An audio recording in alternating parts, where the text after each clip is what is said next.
the second part of our 21st week of live readings with Henry IV, Part 1.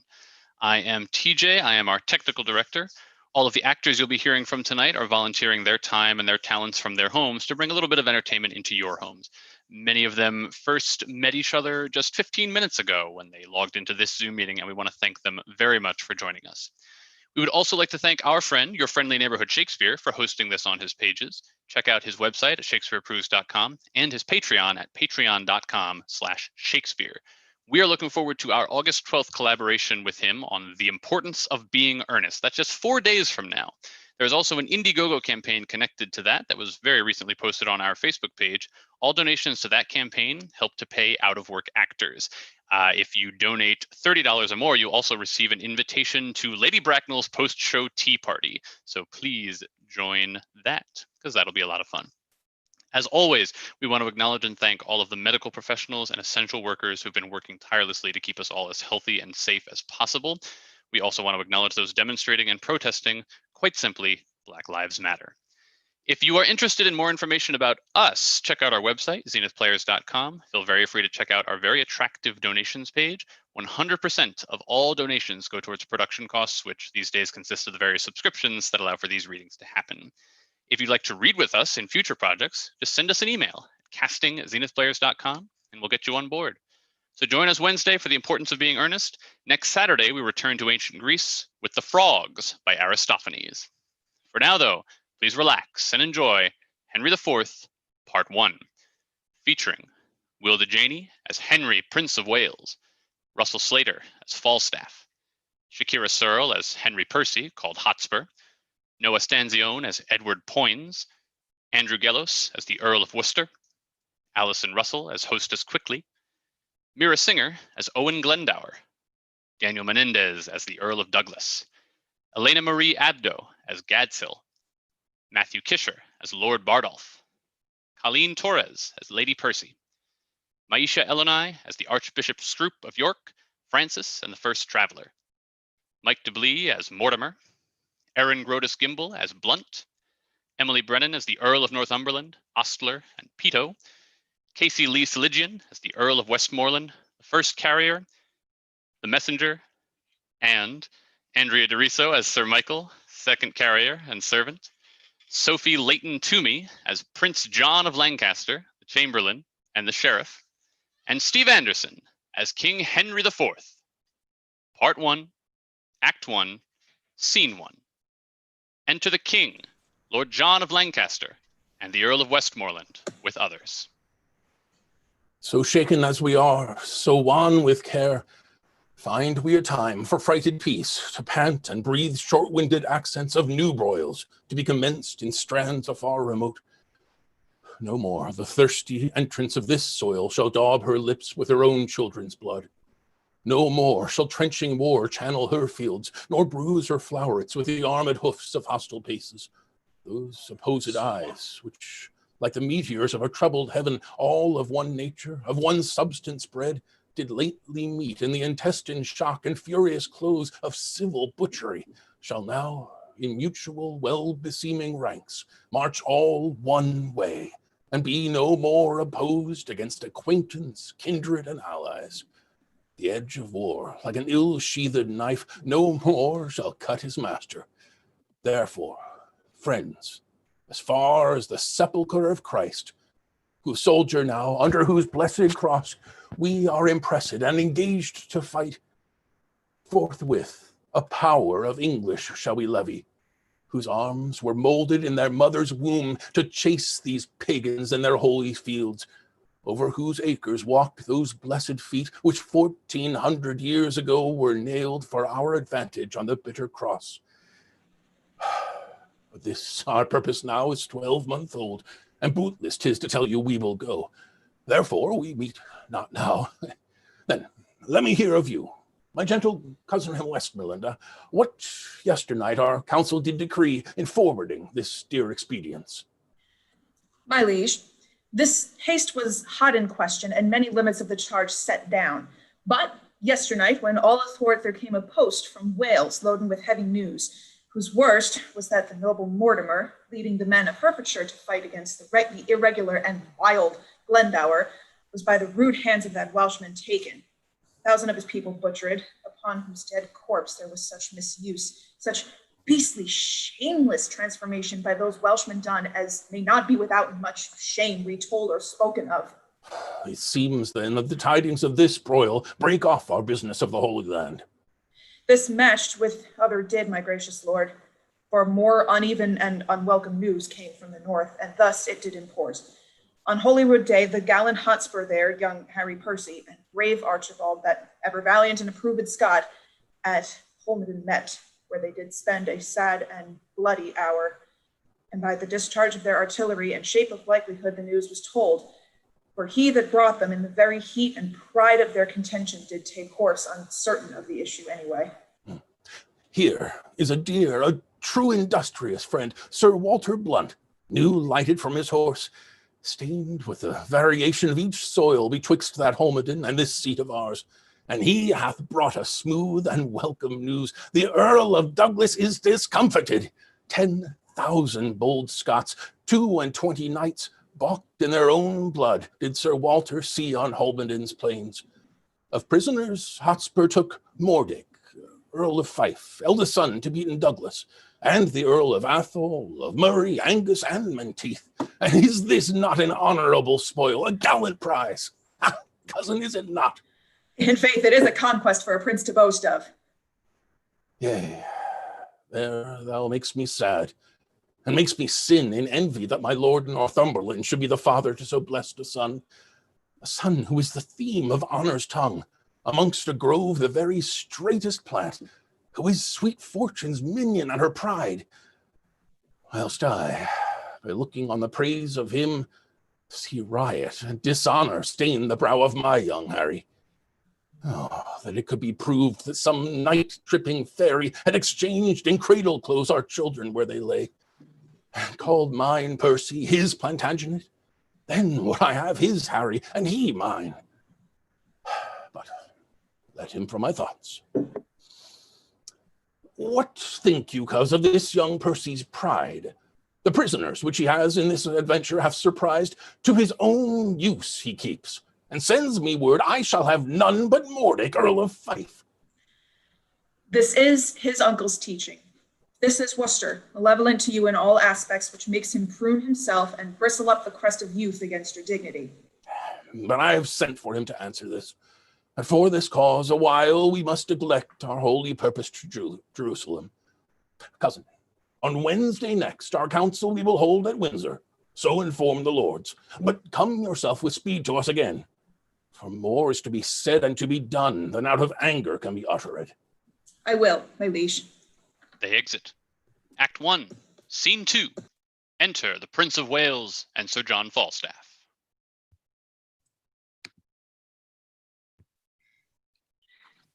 Now, Hal, what time of day is it, lad?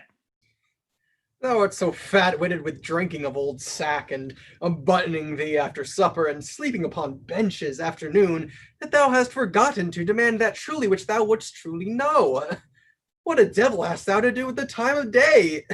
Unless hours were cups of sack, and minutes capons, and clocks to tongues of bawds, and dials to signs of leaping houses, and the blessed sun himself of fair hot wench in flame cuffed taffeta, I see no reason why thou shouldst be so superfluous to demand the time of day.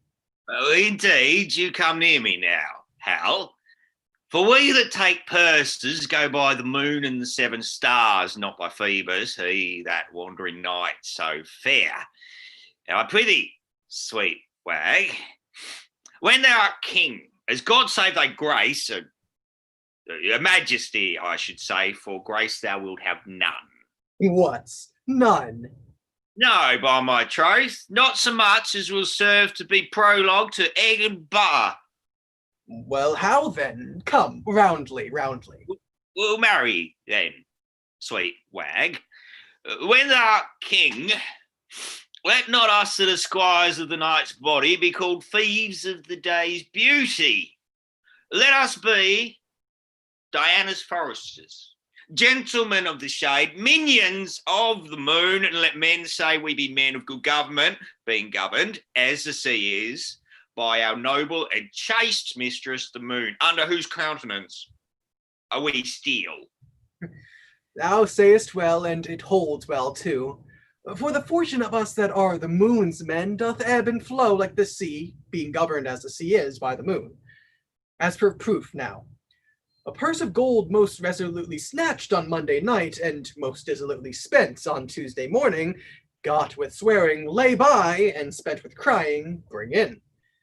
Now in as low as ebb as the foot of the ladder, and by in as high a flow as the ridge of the gallows.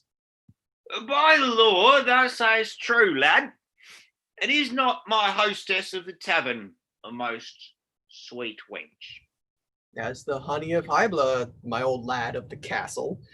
And is not a buff jerkin a most sweet robe of durance? How now, mad wag?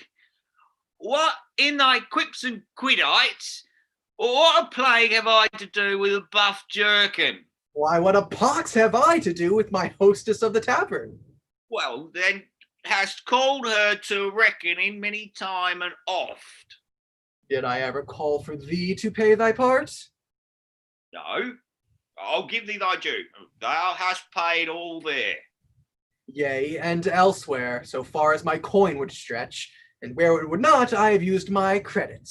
Yea, and so used it that were it not apparent thou art heir apparent, but I prithee, sweet wag, there shall be gallows standing in England when thou art king, and resolution thus fubbed, as it is with the rusty curb of old Father Antic the law. Do not thou, when thou art king, hang a feast? No, thou shalt. Shall I?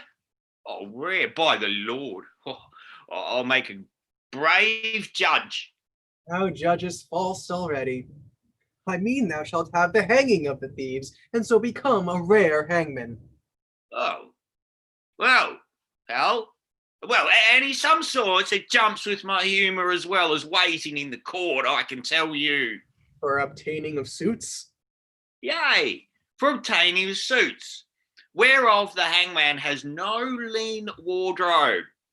Blood, as I am as melancholy as a gib cat or a lugged bear. Or an old lion, or a lover's lute. Yea, or the drone of a Lincolnshire bagpipe. What sayest thou to a hare, or the melancholy of Mordich? Thou hast the most unsavoury similes, and art indeed the most comparative, rascaliest, sweet young prince. But how? I prithee, trouble me no more with vanity. I would to God thou and I knew where a commodity of good names were to be bought. An old lord of the council rated me the other day in the street about you, sir, but I marked him not, and yet he talked very wisely. But I regarded him not, and yet he talked very wisely, in the street too. Thou didst well, for wisdom cries out in the streets, and no man regards it. Oh, thou hast damnable iteration, and art indeed able to corrupt a saint. Thou hast done much harm upon me, Hal. God forgive thee for it. Before I knew thee, Hal, I knew nothing. And now am I, if a man should speak truly, little better than one of the wicked.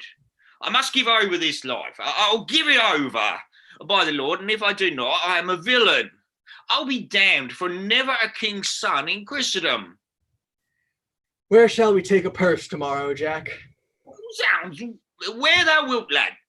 I'll make one, and if I do not, call me villain and baffle me.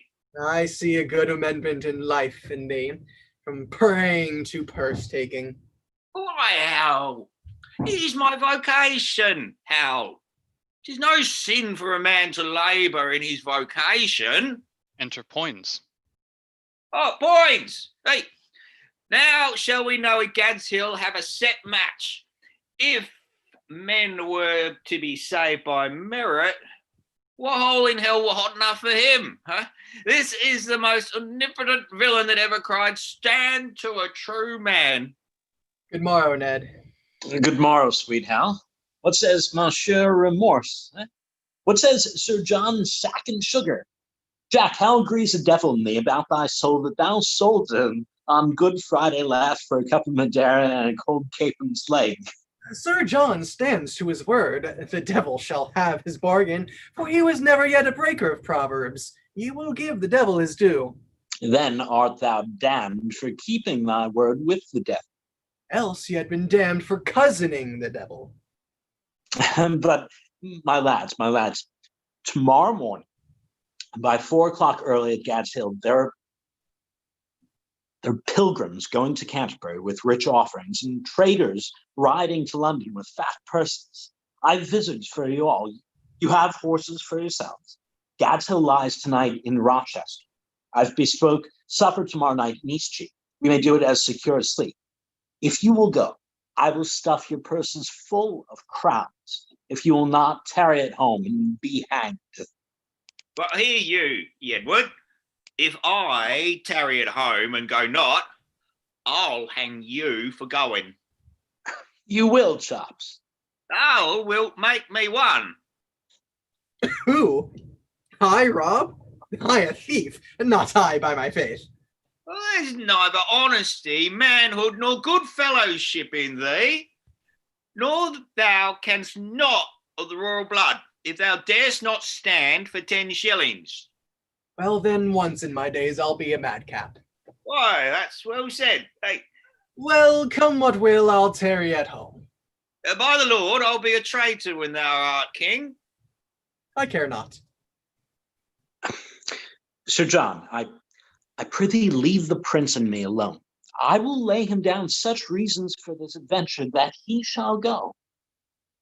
Well, God give thee the spirit of persuasion and him the ears of profiting, that what thou speakest may move and what he hears may be believed, that the true prince may, for recreation's sake, prove a false faith.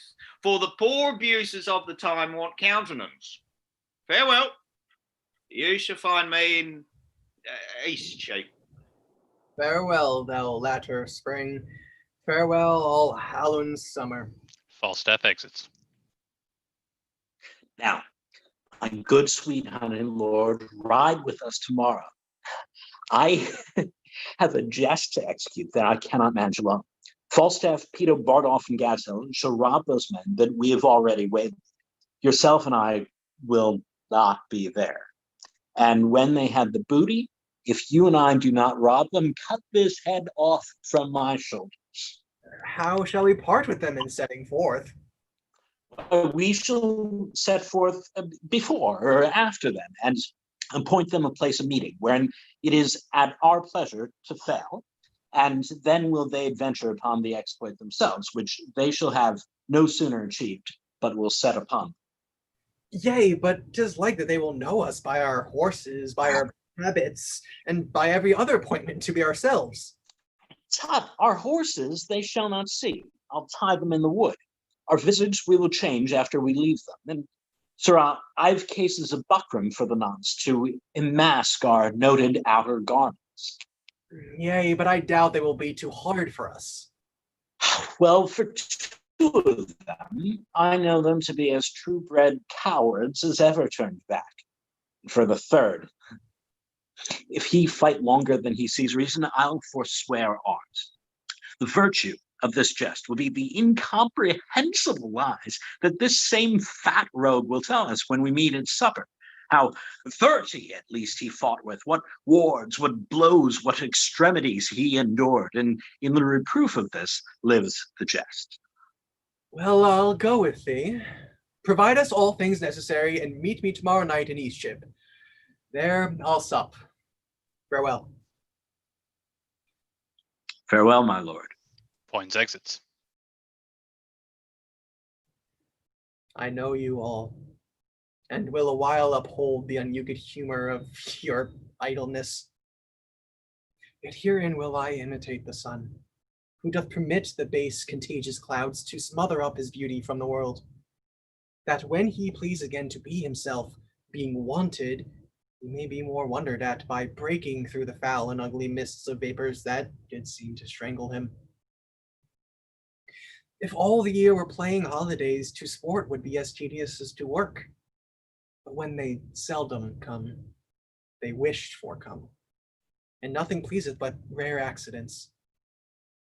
So when this loose behavior I throw off and pay the debt I never promised, by how much better than the world I am, by so much shall I falsify men's hopes.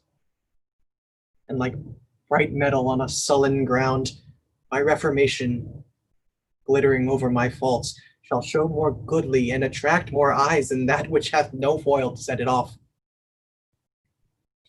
I'll so offend to make offense a skill, redeeming time when men think least I will.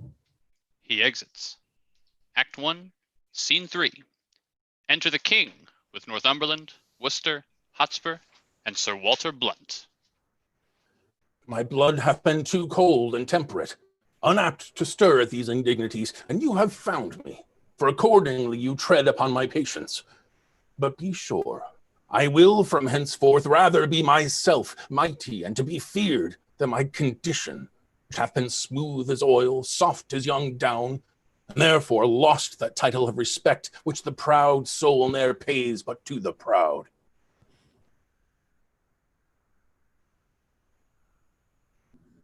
Our house, my sovereign liege, little deserves the scourge of greatness to be used on it, and that same greatness to which our own hands have hope to make so portly. My lord. Worcester, get thee gone, for I do see danger and disobedience in thine eye. Oh, sir, your presence is too bold and peremptory, and majesty might never yet endure the moody frontier of a servant brow. You have good leave to leave us. When we need your use and counsel, we shall send for you. Worcester exits.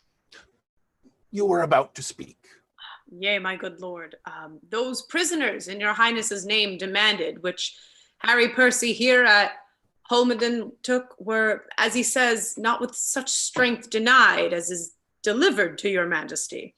Either envy, therefore, or misprison is guilty of this fault, and not my son.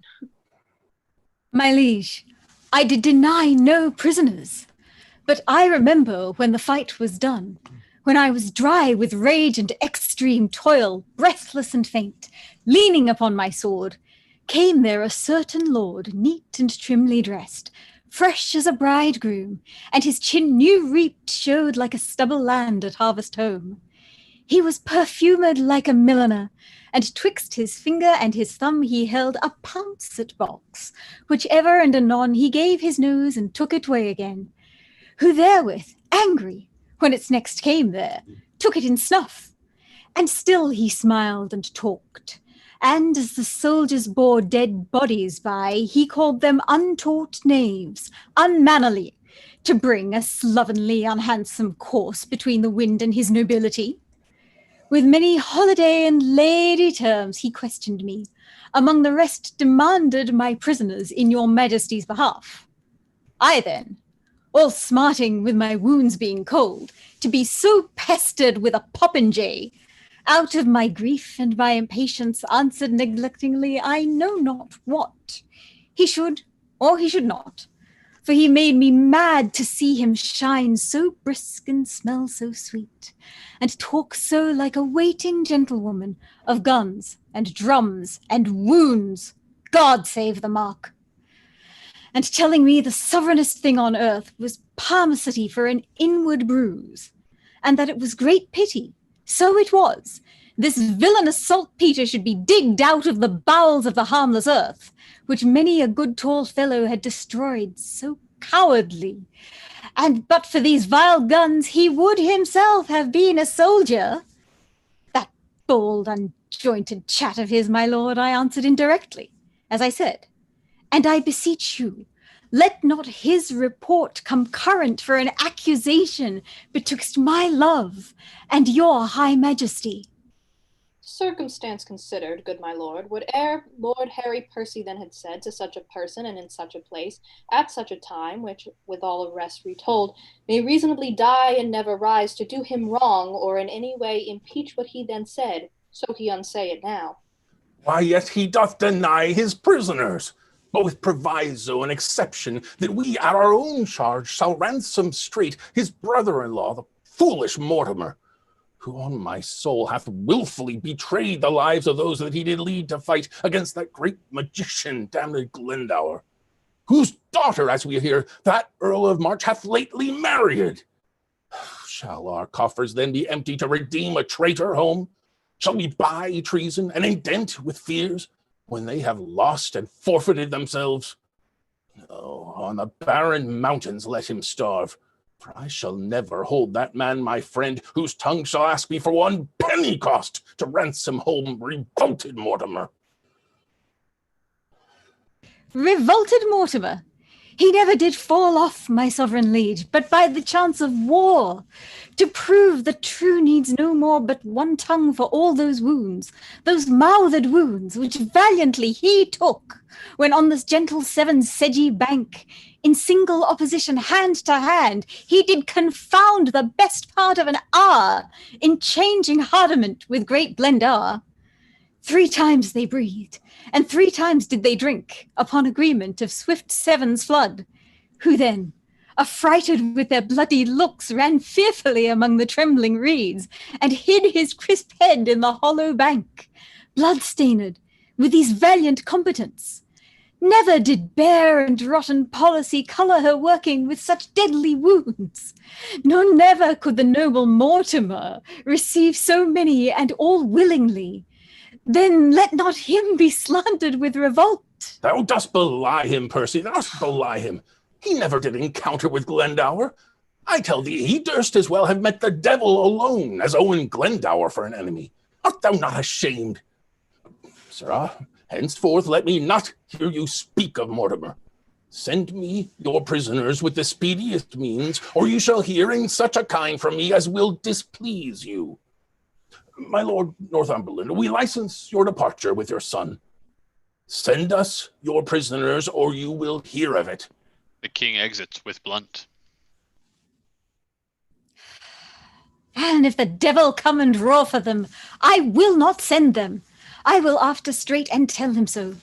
For I will ease my heart, albeit I make a hazard of my head. What? Drunk with choler? Stay and pause a while. Here comes your uncle. Enter Worcester. Speak of Mortimer? Zounds, I will speak of him, and let my soul want mercy if I do not join with him. Yea, on his part I'll empty all these veins, and shed my dear blood drop by drop in the dust. But I will lift the downtrodden Mortimer as high in the air as this unthankful king, as this ingrate and cankered Bolingbroke. Brother, the king hath made your nephew mad. Who struck this heat up after I was gone? He will forsooth have all my prisoners.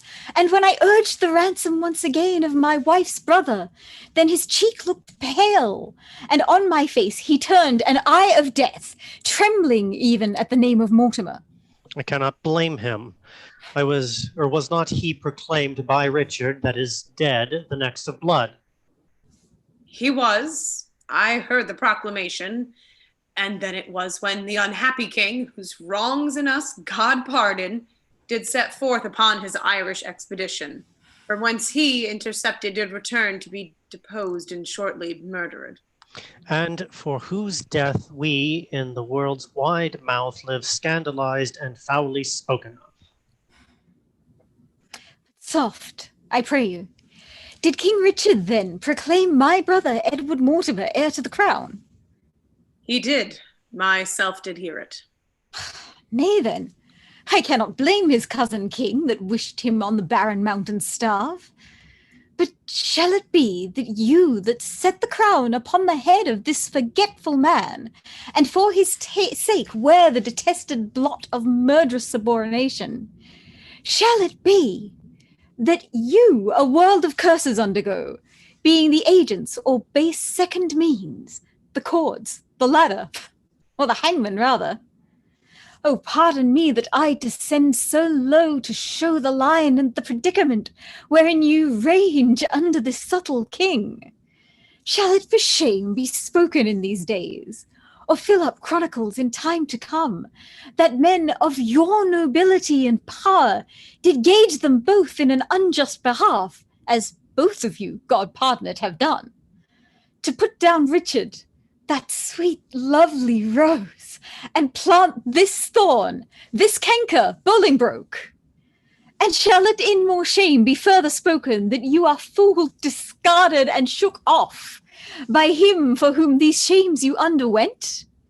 No, yet time serves wherein you may redeem your banished honours, and restore yourselves into the good thoughts of the world again. Revenge the jeering and disdained contempt of this proud king, who studies day and night to answer all the debt he owes you, e'en with the bloody payment of your deaths. Therefore I say— Peace, cousin, say no more. And now I will unclasp a secret book, and to your quick conceiving discontents I'll read you matter deep and dangerous, as full of peril and adventurous spirit as to o'erwalk a current roaring loud on the unsteadfast footing of a spear. If he fall in, good night, or sink or swim. Send danger from the east unto the west, so on across it from the north to south, and let them grapple. Oh, the blood more stirs to rouse a lion than to start a hare. Imagination of some great exploit drives him beyond the bounds of patience.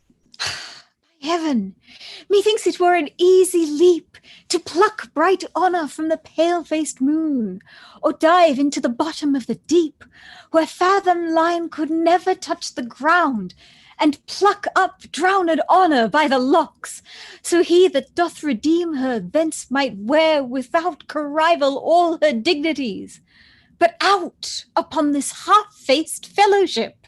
He apprehends a world of figures here, but not the form of what he should attend. Good cousin, give me audience for a while. I cry you mercy.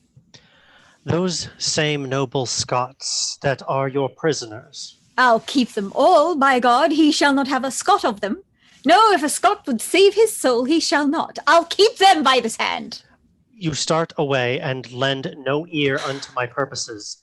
Those prisoners you shall keep. Nay, I will. That's flat. He said he would not ransom Mortimer, forbade my tongue to speak of Mortimer. But I will find him when he lies asleep, and in his ear I'll hollow Mortimer.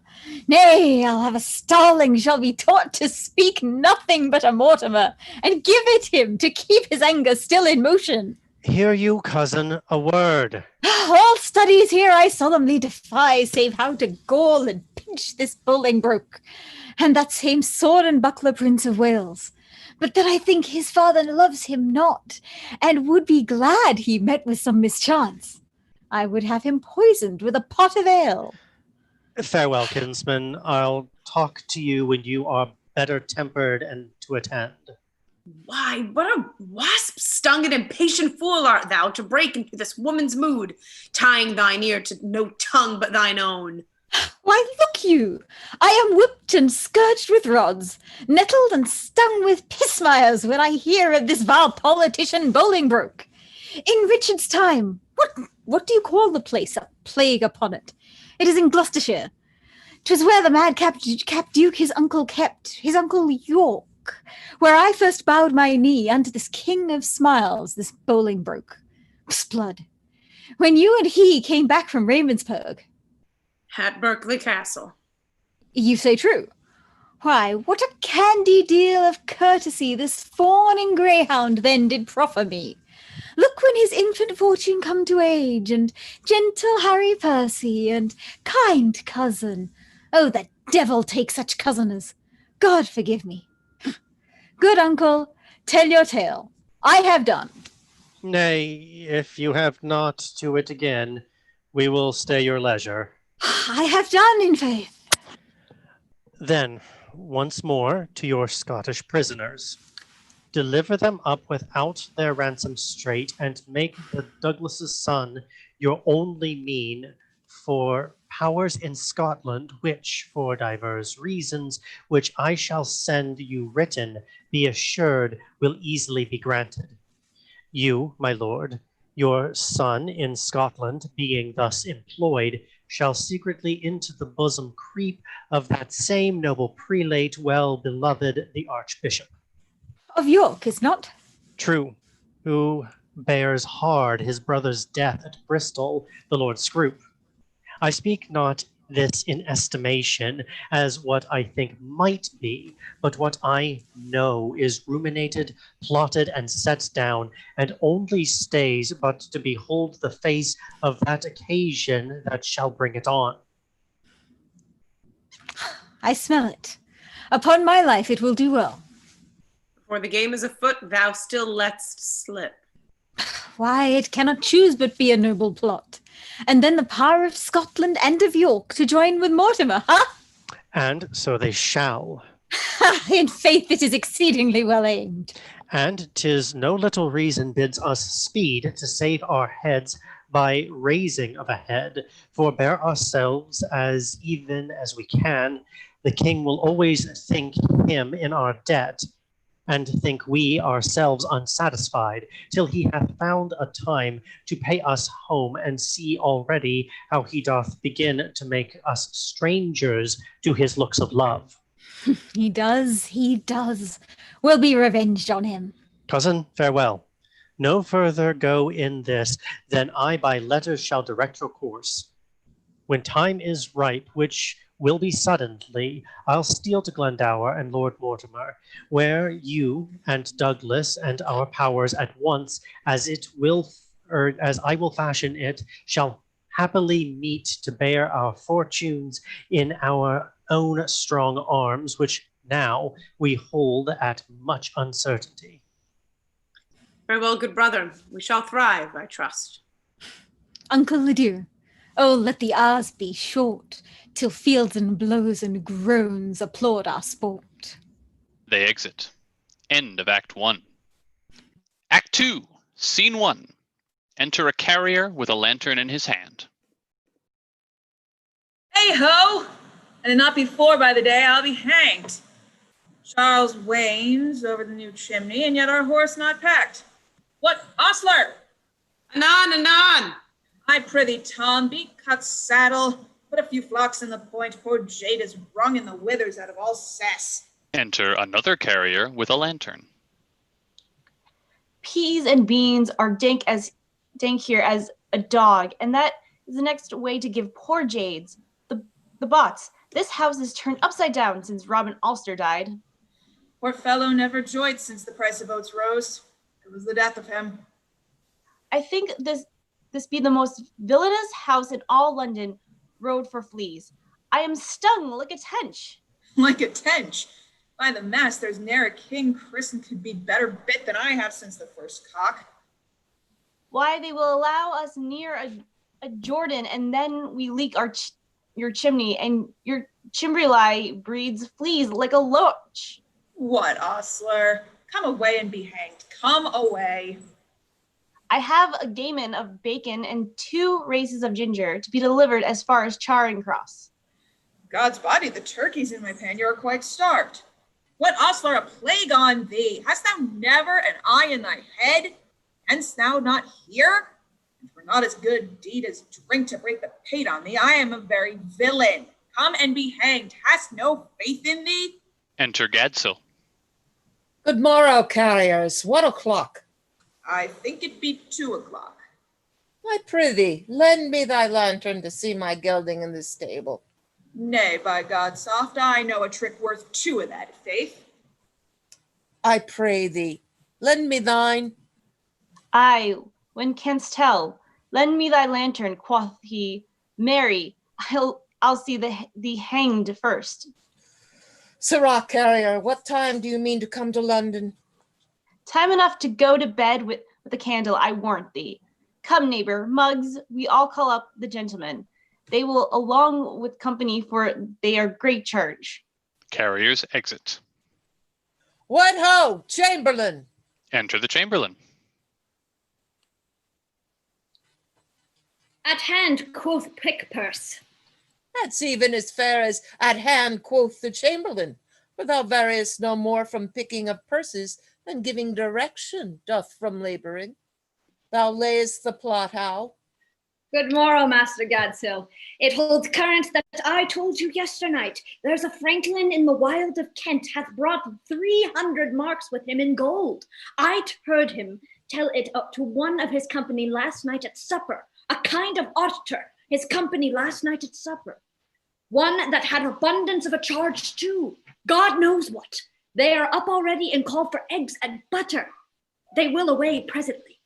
Sirrah, if they meet not with St. Nicholas' clerks, I'll give thee this neck. No, I'll none of it.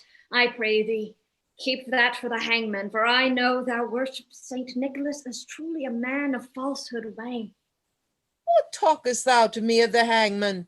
If I hang, I'll make a fat pair of gallows. For if I hang, old Sir John hangs with me, and thou knowest he is no starveling. Tut, there are other Trojans thou dreams not of, the which for sport's sake are content to do the profession some grace, that would, if matters should be looked into, for their own credit's sake make all whole.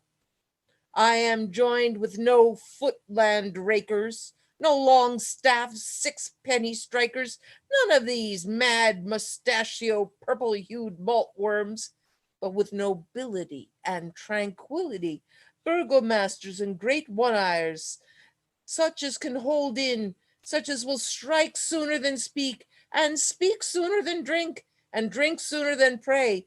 And yet, zoons, I lie, for they pray continually to their saint the Commonwealth, or rather not pray to her, but pray on her, for they ride up and down on her and make her their boots. What, the Commonwealth their boots? Will she hold out water and foul away?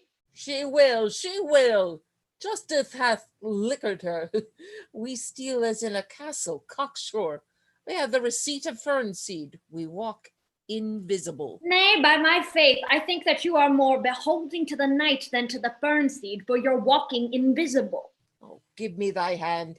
Thou shalt have a share in our purchase, as I am a true man. Nay, rather let me have it as you are a false thief. Go to. Homo is a common name to all men. Bid the ostler bring my gelding out of the stable. Farewell, you muddy knave. They exit. Act 2, Scene 2. Enter the prince with Poins, Bardolph, and Peto. Come, shelter, shelter. I've removed Falstaff's horse, and he frets like a gummed velvet. And close. Poins, Bardolph, and Peto exit as Falstaff enters. Boys! Poins to be hanged!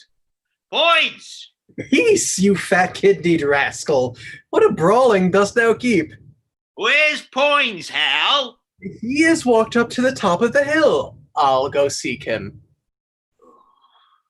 I am accursed to robbing that feast company. The rascal has removed my horse and tied him, I know not where. If I travel but 4 foot by the square further afoot, I should break my wind. Well, I doubt not but to die a fair death for all this if I escape hanging for killing that rogue. I've forsworn his company hourly, any time, this 22 years. Yet I am bewitched with the rogue's company. If the rascal had not given me medicines to make me love him, well, I'd be hanged. It could not be else. I've drunk medicines. Points? How? A plague on you both. Bardolph, Peto. I'll starve ere I rob a foot further. And 'twere not as good a deed as drink to turn a true man and to leave these rogues. I'm the veriest varlet that ever chewed with a tooth. 8 yards of uneven ground is 70 miles afoot with me, and the stony-hearted villains know it well enough. A plague upon it when thieves cannot be true to one another. Oh, a plague upon you all. Enter the prince, Poins, Peto, and Bardolph. You give me my horse, you rogues. Give me my horse and be hanged. Peace, you fat guts. Lie down, lay thine ear too close to the ground, and list if thou canst hear tread of travellers. Oh, have you any levers to lift me up again, being so down? Blood, I will not bear my own flesh so far afoot again for all the coin in thy father's exchequer. What plague mean you to colt me thus? Thou liest. Thou art not colted. Thou art uncolted. I prithee, good Prince Hal, help me to my horse, good king's son. Out, you rogue. Shall I be your ostler? Oh, you hang thyself in thy own heir apparent garters. If I be taken, I'll peach for this, and I have not ballads made on you all and sung to filthy tunes. Let a cup of sack be my poison. When a jest is so forward and a foot too, I hate it. Enter Gadsil. Stand. Oh, so I do, against my will. 'Tis our setter. I know his voice. What news? Case you. On with your visits. There's money of the king's coming down the hill. 'Tis going to be to the king's exchequer. Oh, you lie, you rogue. He's going to the king's tavern. There's enough to make us all. To be hanged. Sirs, you four shall front them in the narrow lane. Ned Poins and I will walk lower. If they escape from your encounter, then they light on us. How many be there of them? Some 8 or 10. Zounds, will they not rob us? What's a coward, Sir John Paunch? Indeed, I am not John of Gaunt, your grandfather, but yet no coward, Hal. Well, we leave that to the proof. Sir Jack, thy horse stands behind the hedge. When thou needst him, there thou shalt find him. Farewell, and stand fast. Now, cannot I strike him if I should be hanged? Ned, where are disguises? Here, hard by. Stand close. Prince and Poins exit. Now, my masters, happy man be his dole, say I. Every man to his business. They step aside as the travelers enter. Come, neighbor. The boy shall lead our horses down the hill. We'll walk afoot a while and ease our legs. Stand! Jesus bless us. Strike! Down with them! Cut the villains' throats! Oh, awesome caterpillars, bacon-fed knaves, they hate us, youth! Down with them! Fleece them! Oh, we are undone, both we and ours forever. Hang you, you gore-bellied knaves! Are you undone? No, you fat chuffs. I would your store were here on bacon's on. Well, you knaves, young men must live. You are grand jurors, are you? We'll do you, faith. Here they rob them and bind them. They all exit. Enter the Prince and Poins, disguised. The thieves have bound the true men.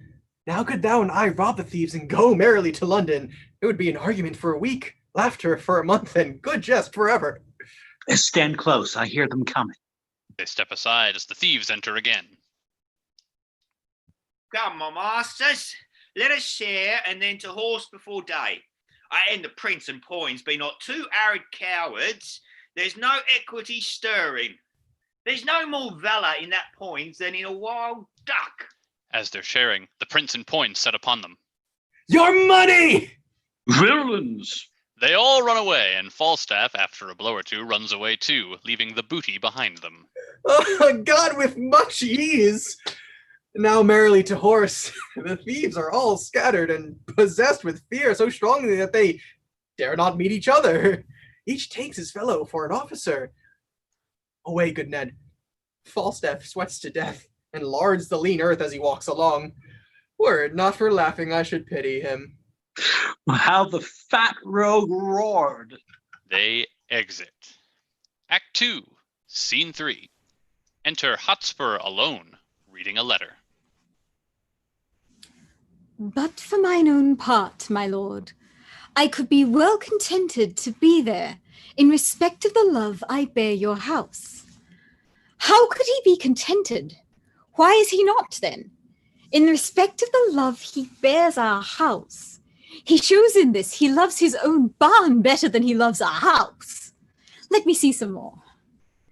The purpose you undertake is dangerous. Why, that's certain. 'Tis dangerous to take a cold, to sleep, to drink.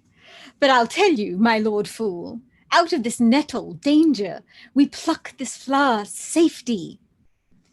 The purpose you undertake is dangerous, the friends you have named uncertain, the time itself unsorted, and your whole plot too light for the counterpoise of so great an opposition. Say you so, say you so. I say unto you again, you are a shallow, cowardly hind, and you lie. What a lack brain is this? By the Lord, our plot is as good a plot as ever was laid, our friends true and constant, a good plot, good friends and full of expectation, an excellent plot, very good friends. What a frosty-spirited rogue is this? Why, my Lord of York commends the plot and the general course of the action.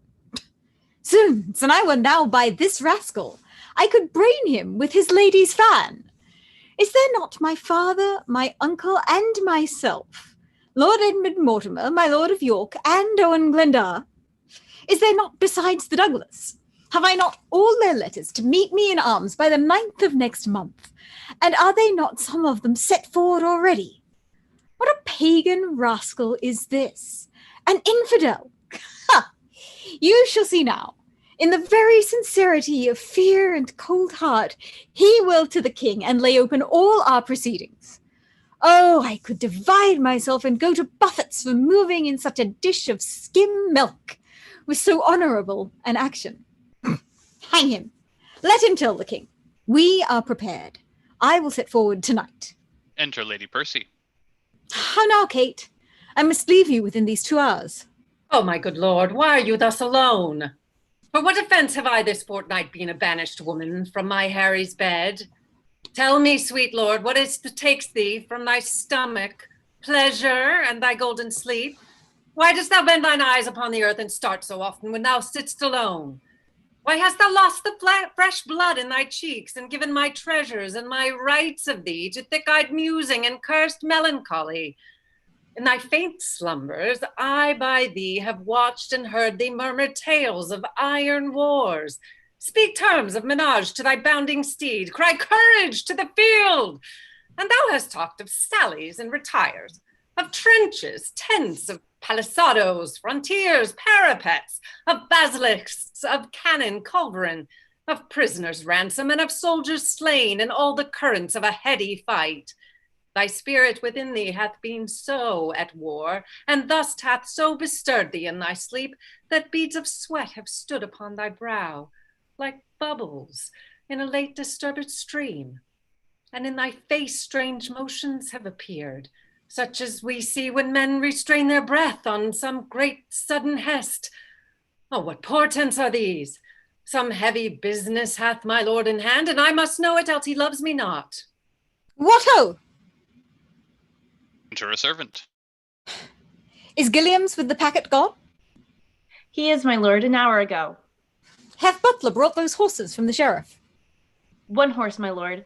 He brought even now. What horse? A roan? A crop-ear, is it not? It is, my lord. That roan shall be my throne. Well, I will back him straight. Oh, Esperance, bid Butler lead him forth into the park. The servant exits. But hear you, my lord. What sayest thou, my lady? What is it carries you away? Why, my horse, my love, my horse. Out, you mad-headed ape! A weasel hath not such a deal of spleen as you are tossed with. In faith, I'll know your business, Harry, that I will. I fear my brother Mortimer doth stir about his title, and hath sent for you to line his enterprise. But if you go... So far afoot, I shall be weary, love. Come, come, you parakeeto, answer me directly unto this question that I ask. In faith, I'll break thy little finger, Harry, and if thou wilt not tell me all things true. Away, away, you trifler, love. I love thee not. I care not for thee, Kate. This is no world to play with maggots and to tilt with lips. We must have bloody noses and cracked crowns and pass them current too. God's me, my horse! What sayest thou, Kate? What wouldst thou have with me? Do you not love me? Do you not indeed? Well, do not then, for since you do not I will not love myself. Do you not love me? Nay, tell me if you speak in jest or no. Come, wilt thou see me ride? And when I am a horseback, I will swear I love thee infinitely. But hark you, Kate, I must not have you henceforth question me whither I go, nor reason whereabout. Whither I must, and to conclude this evening must I leave you, gentle Kate. I know you wise, but yet no farther wise than Harry Percy's wife. Constant you are, but yet a woman, and for secrecy no lady closer. For well I believe thou wilt not utter what thou dost not know, and so far will I trust thee, gentle Kate. How so far? Not an inch further. But hark you, Kate, whither I go, thither shall you go too. Today I will set forth, tomorrow you. Will this content you, Kate? It must, of force. They exit. Act 2, Scene 4. Enter the Prince and Poins. Ned, prithee, come out of that fat room and lend me thy hand to laugh a little. Where hast been now? With 3 or 4 loggerheads amongst 3 or 4 score hogsheads, I have sounded the very bass string of humility. Sirrah, I am sworn brother to a leash of drawers, and can call them by their Christian names, as Tom, Dick, and Francis. They take it already upon their salvation that though I be but Prince of Wales, yet I am the king of courtesy, and tell me flatly I am no proud jack like Falstaff, but a Corinthian, a lad of metal, a good boy, by the Lord, so they call me. And when I am king of England, I shall command all the good lads in Eastcheap. They call drinking deep dying scarlet, and when you breathe in your watering, they cry hem and bid you play it off. To conclude, I am so good at proficient in 1/4 of an hour that I can drink with any tinker in his own language during my life. I tell thee, Ned, thou hast lost much honor that thou wert not with me in this action. But, sweet Ned, to sweeten which name of Ned, I give you this pennyworth of sugar, clapped even now into my hand by an underskinner, one that never spake other English in his life than 8 shillings and 6pence. And you are welcome. With this shrill addition, anon, sir, score a pint of bastard in the half-moon, or so. But Ned, to drive away the time till Falstaff come, I prithee, do thou stand in some by-room while I question my puny drawer to what end he gave me the sugar, and do thou never leave calling Francis, that this tale to me may be nothing but anon. Step aside and I'll show thee a precedent. Poins exits. Francis! Thou art perfect! Francis! Enter Francis, the drawer. Anon, sir. Look down into the pomegranate, Ralph. Come hither, Francis. My lord. How long hast thou to serve, Francis? Forsooth 5 years, and as much to... Francis! Anon, sir. 5 year, by a lady, a long lease for the clinking of pewter. But, Francis, darest thou be so valiant as to play the coward with thy indenture, and show it a fair pair of heels and run from it? Oh, Lord, sir, I'll be sworn upon all the books in England I could find in my heart. Francis! Anon, sir. How old art thou, Francis? Let me see. About Michaelmas next, I shall be... Francis! Anon, sir. Pray, stay a little, my lord. Nay, but hark you, Francis, for the sugar thou gavest me, 'twas a pennyworth, was it not? Oh, Lord, I would it had been 2. I will give thee for it 1,000 pound. Ask me when thou wilt, and thou shalt have it. Francis? Anon! Anon, Francis! No, Francis, but tomorrow, Francis, or Francis, Thursday, or indeed, Francis, when thou wilt. But, Francis. My lord. Wilt thou rob this leather jerkin, crystal button, not pated, agate ring, puke stocking, caddis garter, smooth tongue, Spanish pouch? Oh, Lord, sir, what do you mean? Why, then, your brown bastard is your only drink. For look you, Francis, your white canvas doublet will sully. In Barbary, sir, it cannot come to so much. What, sir? Francis! Away, you rogue! Dost thou not hear him call? Francis! The drawer stands amazed, not knowing which way to go, as the vintner enters. What, standst thou still and hear such a calling? Look to the guests within. Francis exits. My lord, old Sir John with half a dozen more at the door. Shall I let them in? Let them alone a while, and then open the door. The vintner exits. Points! Enter Poins. Anon, sir. Sirrah, Falstaff and the rest of the thieves are at the door. Shall we be merry? As merry as crickets, my lad. But hark you, what cunning match have you made with this jest of the drawer? Come, what's the issue? I am now of all humors that have showed themselves humors since the old days of Goodman Adam to the pupil age of this present 12 o'clock at midnight. Enter Francis in haste. What's a clock, Francis? Anon, sir. Francis exits. That ever this fellow should have fewer words than a parrot, and yet the son of a woman. His industry is upstairs and downstairs, his eloquence the parcel of a reckoning.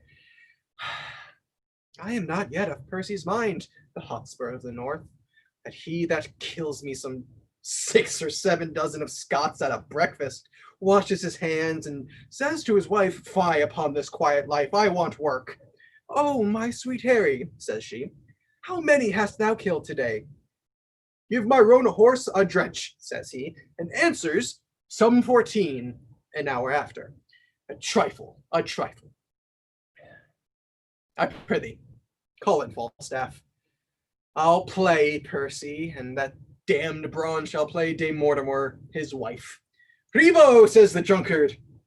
Call in Ribs, call in Tallow. Enter Falstaff, Gadshill, Peto, Bardolph, and Francis with wine. Welcome, Jack. Where hast thou been?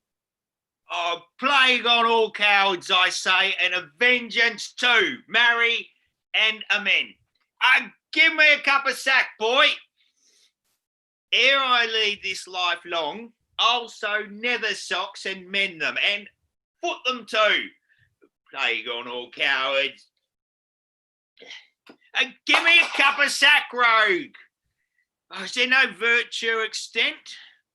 Didst thou never see Titan kiss a dish of butter, pitiful-hearted Titan that melted at the sweet tale of the suns? If thou didst, then behold that compound. You rogue, there's lime in this sack too. There's nothing but roguery to be found in villainous men. Yet a coward is worse than a cup of sack with lime in it. A villainous coward.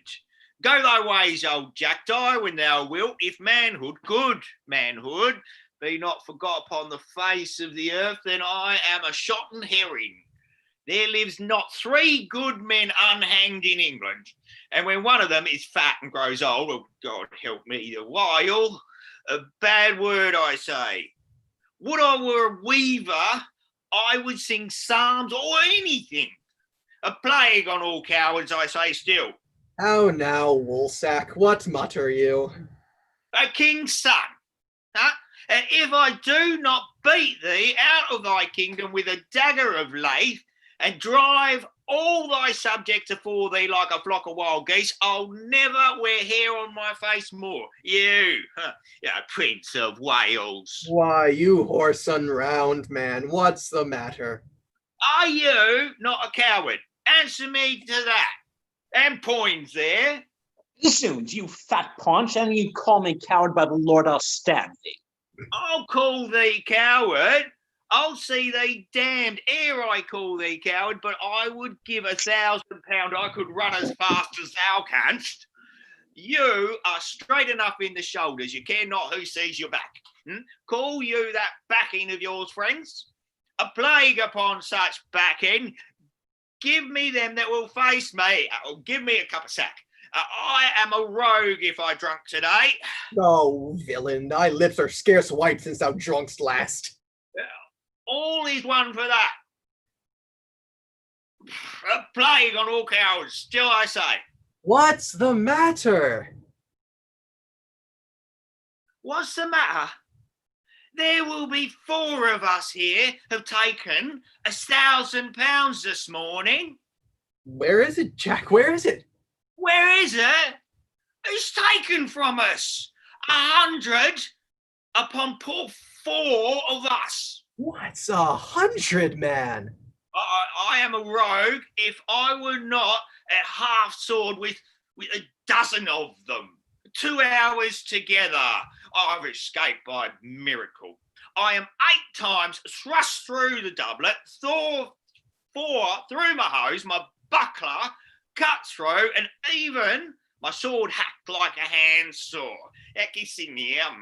I never dealt better since I was a man. I would not do. A plague on all cowards, let them speak. And if they speak more or less the truth, they are villains and the sons of darkness. Speak, sirs. How was it? We 4 set upon some dozen. 16 at least, my lord. And bound them. Oh, no, they were not bound. Oh, you rogue. They were bound. Every man of them, or I'm a Jew house, a Hebrew Jew. As we were sharing, some 6 or 7 freshmen set upon us. And unbound the rest. And then came in the other. What? Fought you with them all? All? I know not what you call all, but if I fought not with 50 of them, I am a bunch of radish. If there were not 2 or 3 and 50 upon poor old Jack, well, then I am no 2-legged creature. Pray God, you have not murdered some of them. Oh, no, that's past praying for. I've peppered, 2 of them. 2 I am sure I have paid. 2 rogues in buckram suits. I tell thee what, Hal, if I tell thee a lie, spit in my face and call me horse. Thou knowest my old ward. Here I lay, and thus I bore my point. 4 rogues in buckram let drive at me. What, 4? Thou saidst but 2 even now. 4, Hal, I told thee 4. Aye, he said 4. These 4 came all a front, and mainly they thrust at me. I made no more ado, but took all their 7 points in my charge, thus. 7? Why, there are but 4 even now? In buckram? Aye, 4 in buckram suits. No, 7 by these hilts, or I'm a villain else. Prithee, let him alone. We shall have more anon. Dost thou hear me, Hal? Aye, and mark thee too, Jack. Well, do so, for it's worth the listening to. Of these 9 in buckram I told thee of, 2 more already. with their points being broken, Down fell their hopes. began to give me ground. But I followed me close, came in foot and hand, and with a thought, 7 of the 11 I paid. Oh, monstrous. 11 buckram men grown out of 2. But as the devil would have it, 3 misbegotten knaves in Kendall Green who came at my back and let drive at me, for it was so dark, Hal, that I could not see my hand. These lies are like their father that begets them, gross as a mountain, open, palpable. Why, thou clay-brained guts, thou naughty-pated fool, thou whoreson obscene, greasy tallow catch. Why, art thou mad? Art thou mad? Is not the truth the truth? Why, how couldst thou know these men in Kendall Green when it was so dark that thou couldst not see thy hand? Come, tell us your reason. What sayest thou to this? Come, your reason, Jack, your reason. What, upon compulsion? Zounds, and I were at the strappado of all the ranks in the world, I would not tell you on compulsion. Give you a reason on compulsion? If reasons were as plentiful as blackberries, I would give no man a reason upon compulsion, I'll be no longer guilty of this sin, this sanguine coward, this bed presser, this horse backbreaker, this huge hill of flesh. Zounds, blood, you starveling, you elfskin, you dried neat's tongue, you bull's pizzle, you stockfish. Oh, for breath to utter what it is like your tailor's yard, your sheath, your bowcase, your bowl standing tuck. Well, breathe a while, and then to it again. When thou hast tired thyself in base comparisons, hear me speak of this. Mark, Jack. We two saw you four set on four, and bound them and were masters of their wealth. Mark now how a plain tale shall put you down. Then did we two set on you four, and with a word outfaced you from your prize, and have it, yea, and can show it you here in the house.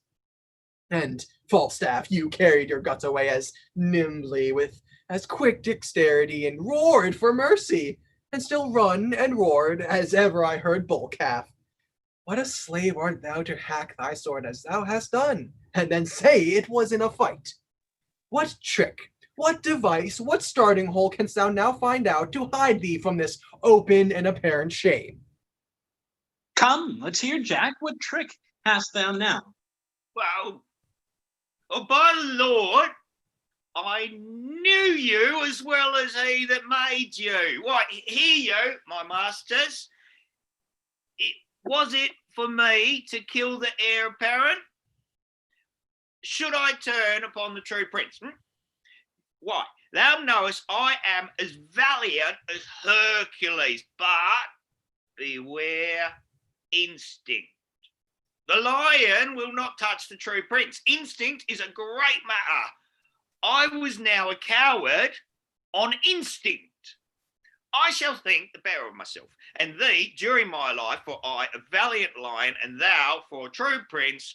But by the Lord, lads, I'm glad you've cut the money. Hostess, clap to the doors. Watch tonight, pray tomorrow. Gallants, lads, boys, hearts of gold, all the titles of good fellowship come to you. What? Shall we be merry? Shall we have a play extempore? Content. Then the argument shall be thy running away. Oh, no more of that, hell. And so loves me. Enter hostess quickly. Oh, Jesu, my lord, the prince. How now, my lady the hostess, what sayest thou to me? Marry, my lord, there is a nobleman of the court at door would speak with you. He says he comes from your father. Give him as much as will make him a royal man, and send him back again to my mother. What manner of man is he? An old man. What does gravity out of his bed at midnight? Or shall I give him his answer? Prithee do, Jack. Of faith, and I'll send him packing. He exits. Now, sirs, by our lady, you fought fair. So did you, Peto. And so did you, Bardolph, and you are lions too. You ran away upon instinct. You will not touch the true prince, no, fie. Faith, I ran when I saw others run. Faith, tell me now in earnest, how came Falstaff's sword so hacked? Why, he hacked it with his dagger and said he would swear truth out of England, but he would make you believe it was done in fight, and persuaded us to do the like. Yea, and to tickle our noses with spear grass to make them bleed, and then to beslubber our garments with it, and swear it was the blood of true men. I did that. I did not this 7 year before. I blushed to hear his monstrous devices. Oh, villain, thou stolest a cup of sack 18 years ago, and were taken with the manner. Ever since thou hast blushed extempore. Thou hadst fire and sword on thy side, and yet thou ranst away. What instinct hadst thou for it? My lord, did you see these meteors? Do you behold these exhalations? I do. What think you they portend? Hot livers and cold purses. Chollers, my lord, if rightly taken. No, if rightly taken, halter. Enter Falstaff. Here comes lean Jack, here comes Barebone. How now, my sweet creature of bombast? How long is it ago, Jack, since thou sawest thine own knee? What, my own knee? Oh, well, when I was about thy years, Al, I was not an eagle's talon in the waist. I could have crept into any alderman's thumb ring. A plague upon sighing of grief, it blows a man up like a bladder. There's villainous news abroad. Here was Sir John Bracy from your father. You must to the court in the morning. That same mad fellow of the north, Percy, and he of Wales that gave Ammonon the Bastiando, and made Lucifer cuckold, and swore the devil his true liegeman upon a cross of a Welsh hook. What plague call you him? Owen Glendower. Owen, the same. And his son-in-law Mortimer, and old Northumberland, and that sprightly Scot of Scots, Douglas, that runs a horseback up a hill perpendicular.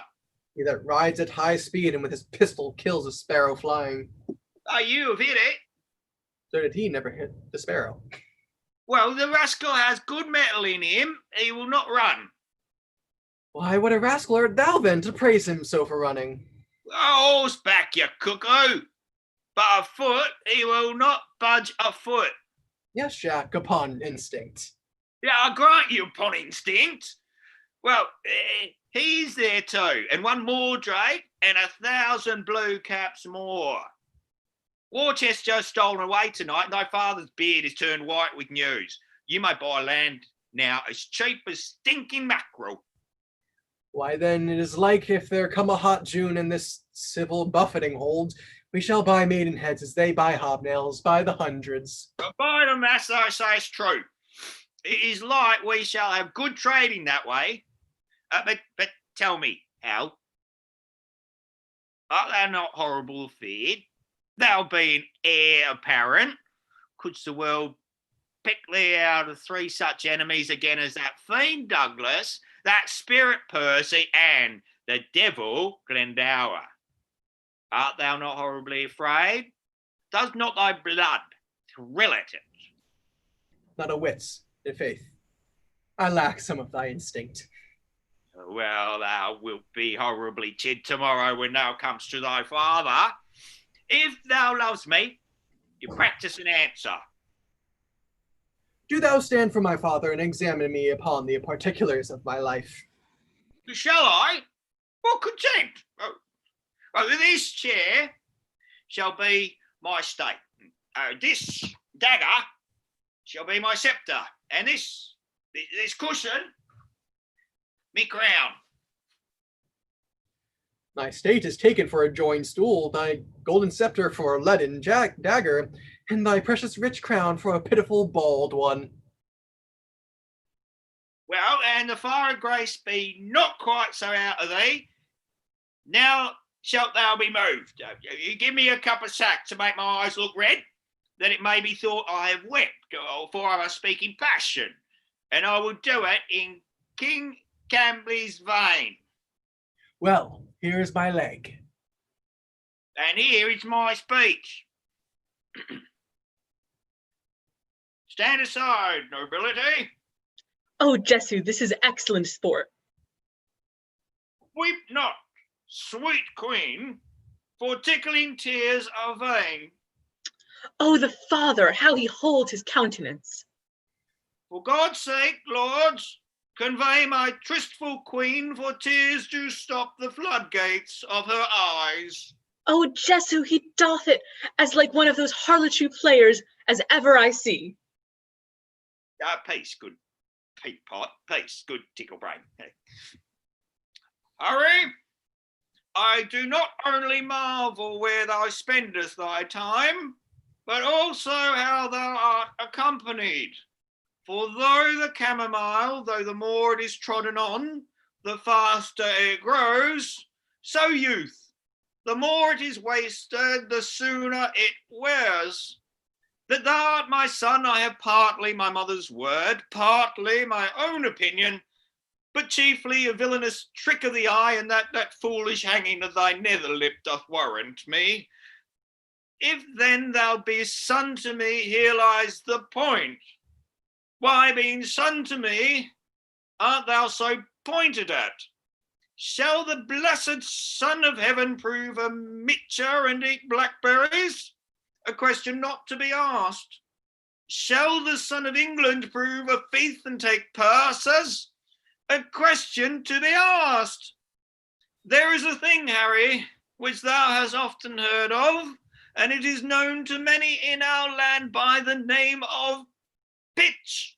This pitch, as ancient writers do report, doth defile, so doth the company thou keep'st.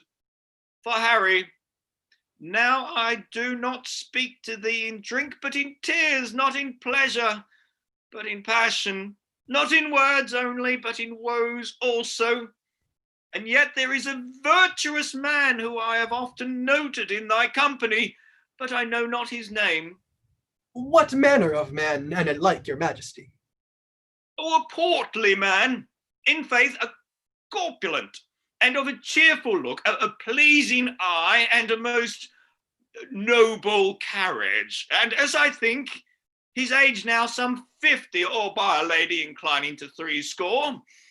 Oh, now I remember me his name. His name is Falstaff. If that man should be lewdly given, he deceiveth me. For Harry, I see virtue in his looks. If then the tree may be known by the fruit, as the fruit by the tree, and then peremptorily I speak it, there is virtue in Falstaff. Him keep with, the rest banish. Tell me now, thou naughty varlet, tell me, where hast thou been this month? Dost thou speak like a king? Do thou stand from me, and I'll play my father. What, dispose me? And if thou dost it half as gravely, so majestically, both in word and matter, you hang me up by the heels for a rabbit sucker or poulter's hair.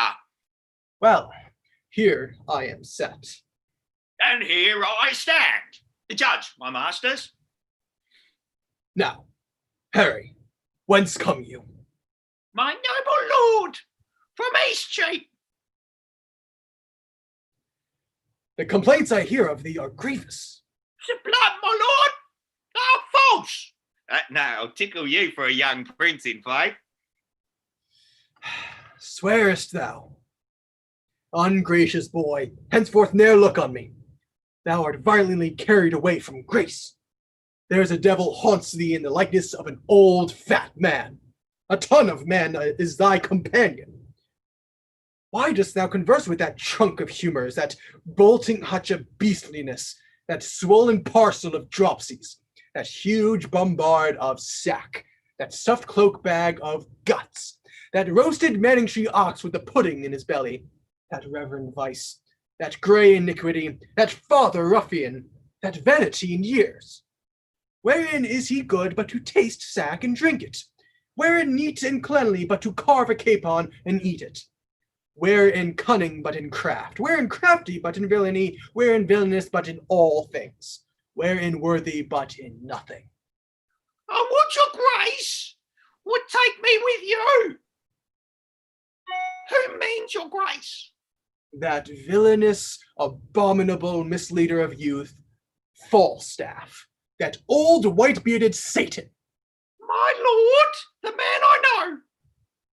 I know thou dost.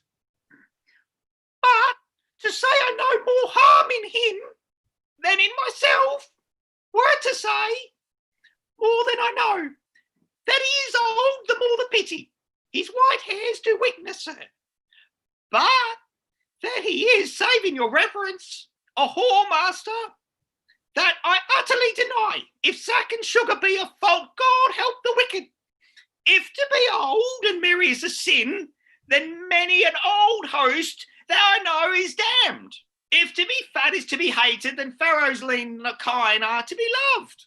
No, my good lord, banish Peto, banish Bardolph, banish Poins, but for sweet Jack Falstaff, kind Jack Falstaff, true Jack Falstaff, valiant Jack Falstaff, therefore never valiant being as old Jack Falstaff, banish not him the Harry's company. Banish not him thy Harry's company. Banish Plump Jack and banish all the world. I do. I will. Bardolph, the hostess, and Francis exit as Bardolph enters running. Oh, my lord, the sheriff with the most monstrous watch is at the door. Oh, you rogue! I'll play out the play. I have much more to say on behalf of Falstaff. Enter the hostess.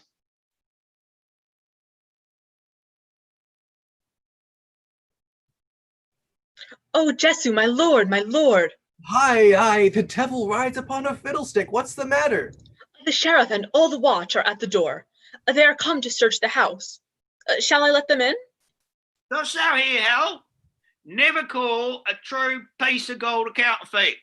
Thou art essentially made without seeming so. And now a natural coward without instinct. I deny your major. If you will deny the sheriff, so. If not, let him enter. If I become not a cart as well as another man, a plague on my bringing up. I hope I shall as soon be strangled with a halter as another. Go hide thee behind the arras. The rest walk above. Now, my masters, for a true face and good conscience. Both which I have, but their date is out, and therefore I'll hide me. He hides. All but the prince and Pito exit as the sheriff and the carrier enter. Now, Master Sheriff, what is your will with me? First pardon me, my lord. A hue and cry hath followed certain men into this house.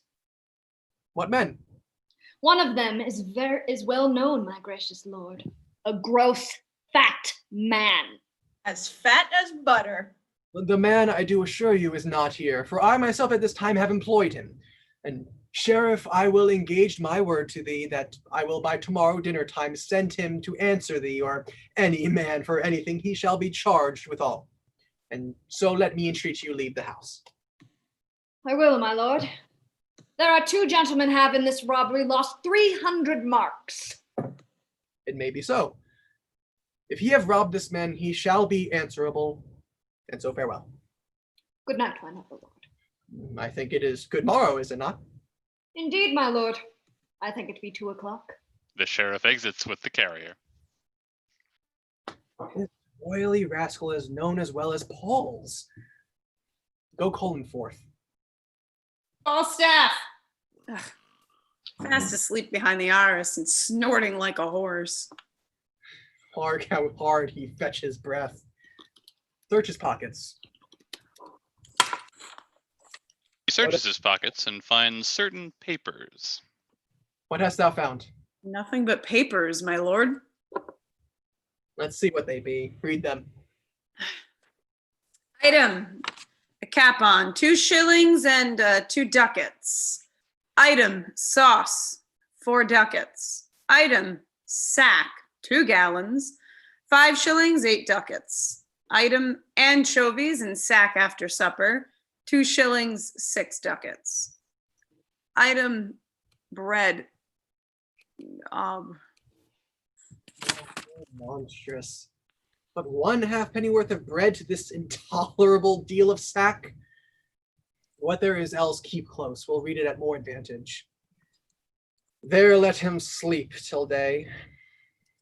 I'll to the court in the morning. We must all to these wars, and thy place shall be honorable. I'll procure this fat rogue a charge of foot, and I know his death will be a march of 12 score. The money shall be paid back again with advantage. Be with me betimes in the morning, and so good morrow, Pedo. Good morrow, good my lord. They exit. End of Act 2. Act 3, Scene 1. Enter Hotspur, Worcester, Lord Mortimer, and Owen Glendower. These promises are fair, the party sure, and our induction full of prosperous hope. Lord Mortimer and Cousin Glendower, will you sit down? And Uncle Worcester. A plague upon it, I forgot the map. No, here it is.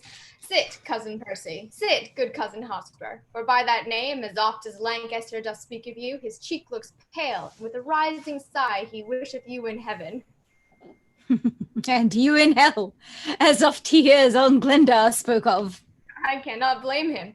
At my nativity, the front of heaven was full of fiery shapes, of burning cressets, and at my birth, the frame and huge foundation of the earth shaked like a coward. Why, so it would have done at the same season if your mother's cat had but kittened, though you yourself had never been born. I say the earth did shake when I was born. And I say the earth was not of my mind, if you suppose as fearing you it shook. The heavens were all on fire, the earth did tremble. Oh, then the earth shook to see the heavens on fire, and not in fear of your nativity. Diseased nature oftentimes brings forth in strange eruptions.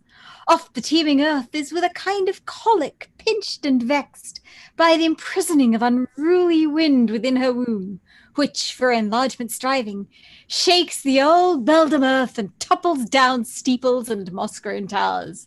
At your birth, our grandam earth, having this distemperature, in passion shook. Cousin of many men, I do not bear these crossings. Give me leave to tell you once again that at my birth the front of heaven was full of fiery shapes. The goats ran from the mountains, and the herds were strangely clamorous to the frighted fields. These signs have marked me extraordinary, and all the courses of my life do show I am not in the role of common men. Where is he living, clipped in with the sea that chides the banks of England, Scotland, Wales, which calls me peril or hath read to me? And bring him out that is but woman's son can trace me in some tedious ways of art, and hold me pace in deep experiments. I think there's no man speaks better Welsh. I'll to dinner. Peace, Cousin Percy. You will make him mad. I can call spirits from the vasty deep. Why, so can I, and so can any man. But will they come when you do call for them? Why, I can teach you, cousin, to command the devil. And I can teach thee, cuz, to shame the devil by telling truth. Tell truth and shame the devil. If thou have the power to raise him, bring him hither, and I'll be sworn I have the power to shame him hence. Oh, while you live, tell truth and shame the devil. Come, come, no more of this unprofitable chat. 3 times hath Henry Bolingbroke made head against my power. Thrice from the banks of Wee and sandy bottom Severn have I sent him bootless home and weather-beaten back. Home without boots, and in foul weather too. How scapes he agues in the devil's name? Come, here is the map. Shall we divide our right according to our threefold order ta'en? The Archdeacon hath divided it into 3 limits very equally. England from Trent and Severn hitherto, by south and east is to my part assigned, all westward, Wales beyond the Severn shore, and all the fertile land within that bound, to Owen Glendower, and, dear coz, to you the remnant northward lying off from Trent. And our indentures tripartite are drawn, which being sealed interchangeably, a business that this night may execute. Tomorrow, Cousin Percy, you and I and my good Lord of Worcester will set forth to meet your father and the Scottish power as is appointed us at Shrewsbury. My father Glendower is not ready yet, nor shall we need his help these 14 days. Within that space, you may have drawn together your tenants, friends, and neighboring gentlemen. A shorter time shall send me to you, lords, and in my conduct shall your ladies come, from whom you now must steal and take no leave. For there will be a world of water shed upon the parting of your wives and you. Methinks my moiety, north from Burton here, in quantity equals not one of yours. See how this river comes me cranking in and cuts me off from best of all my lands. A huge half moon, a monstrous cantle out. I'll have the current in this place dammed up, and here the smug and silver Trent shall run in a new channel, fair and evenly. It shall not wind with such deep intent to rob me of so rich a bottom here. Not wind, it shall, it must, you see it doth. Yea, but mark how he bears his course, and runs me up with like advantage on the other side, gelding the opposed continent as much as on the other side it takes from you. Yea, but little charge will trench him here, and on his north side win this cape of land, and then he runs straight and even.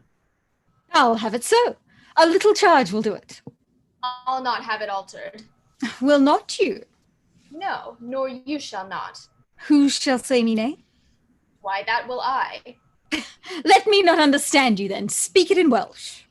I can speak English, lord, as well as you, for I was trained up in the English court, where being but young, I framed into the harp many an English ditty lovely well, and gave the tongue a helpful ornament, a virtue that was never seen in you. Marry, and I am glad of it with all my heart. I had rather be a kitten and cry meow than one of those same meter ballad mongers. I had rather bear a brazen candlestick turned, or a dry wheel grate on the axle tree, and that would set my teeth nothing on edge, nothing so much as mincing poetry. 'Tis like the forced gait of a shuffling nag. Come, you shall have Trent turned. I do not care. I'll give thee thrice so much land to any well-deserving friend. But in the way of bargain, mark you me, I'll cavil on the 9th part of a hair. Are the indentures drawn? Shall we be gone? The moon shines fair. You may away by night. I'll haste the rider and draw back with your wives of your departure hence. I'm afraid my daughter will run mad, so much she doteth on her Mortimer. He exits. Fie, Cousin Percy, how you cross my father. I cannot choose. Sometime he angers me while telling me of the mould warp and the ant, of the dreamer Merlin and his prophecies, of a dragon and a finless fish, a clip-winged griffin and a molten raven, a crouching lion and a ramping cat, and such a deal of skimble-scamble stuff as puts me from my faith. I'll tell you what. He held me last night at least 9 hours in reckoning up the several devils' names that were his lackeys. I cried, hum, and well, go to, but marked him not a word. Oh, he is as tedious as a tired horse, a railing wife, worse than a smoky house. I had rather live with cheese and garlic in a windmill far than feed on cates and have him talk to me in any summer house in Christendom. In faith, he is a worthy gentleman, exceedingly well-read and profited in strange concealments, valiant as a lion and wondrous affable, and as bountiful as mines of India. Shall I tell you, cousin? He holds your temper in a high respect and curbs himself even of his natural scope when you come across his humor. Faith, he does. I warrant you that man is not alive, might so have tempted him as you have done without the taste of danger and reproof. But do not use it oft. Let me entreat you. In faith, my lord, you are too wilful blame, and since your coming hither, have done enough to put him quite beside his patience. You must needs learn, Lord, to amend this fault, though sometimes it show greatness, courage, blood, and that's the dearest grace it renders you.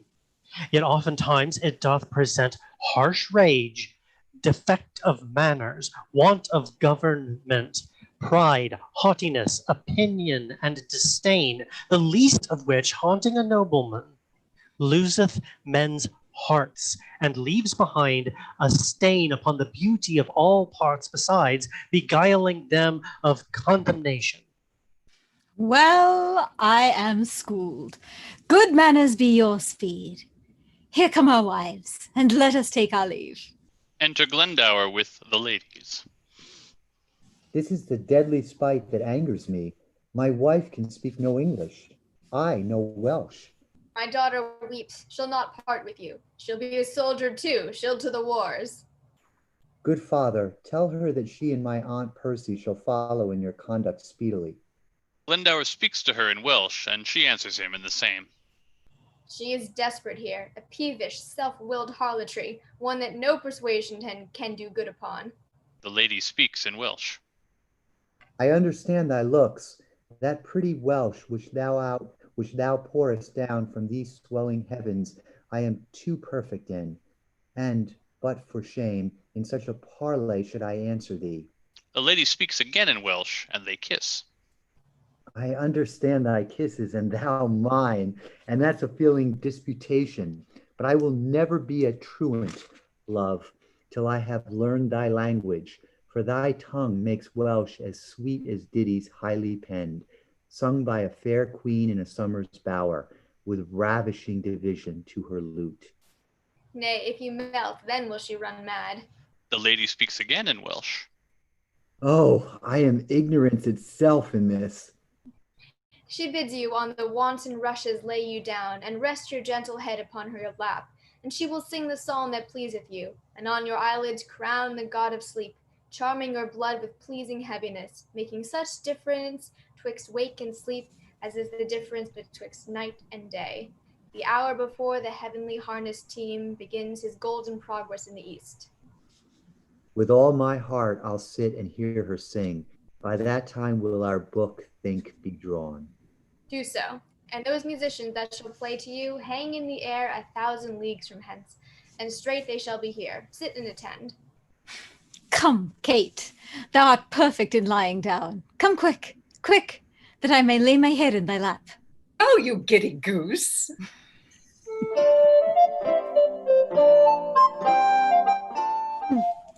Now I perceive the devil understands Welsh, and 'tis no marvel he is so humorous. By a lady, he is a good musician. Then you should be nothing but musical, for you are altogether governed by humors. Lie still, you thief, and hear the lady sing in Welsh. I had rather hear my lady, my brach, howl in Irish. Wouldst thou have thy head broken? No. Then be still. Neither. 'Tis a woman's fault. Now God help thee. To the Welsh lady's bed. What's that? Peace, she sings. Here, the lady sings a Welsh song. Come, Kate. I'll have your song too. Not mine, in good sooth. Not yours, in good sooth. Heart, you swear like a comfort maker's wife. Not you, in good sooth, and as true as I live, and as God shall mend me, and as sure as day, and give such scarcenate surety for thy oaths, as if thou never walk'st farther than Finsbury. Swear me, Kate, like a lady as thou art, a good mouth-filling oath, and leave, in sooth, and such protest of pepper gingerbread to velvet guards and Sunday citizens. Come, sing. I will not sing. 'Tis the next way to turn tailor or be redbreast teacher. And the indentures be drawn, I'll away within these 2 hours. And so come in when you will. Hotspur exits. Come, come, Lord Mortimer, you are as slow as hot Lord Percy is on fire to go. By this our book is drawn. We'll but seal, and then to horse immediately. With all my heart. They exit. Act 3, Scene 2. Enter the King, the Prince of Wales, and others. Lords, give us leave. The Prince of Wales and I must have some private conference. Be near at hand, for we shall presently have need of you. The lords exit.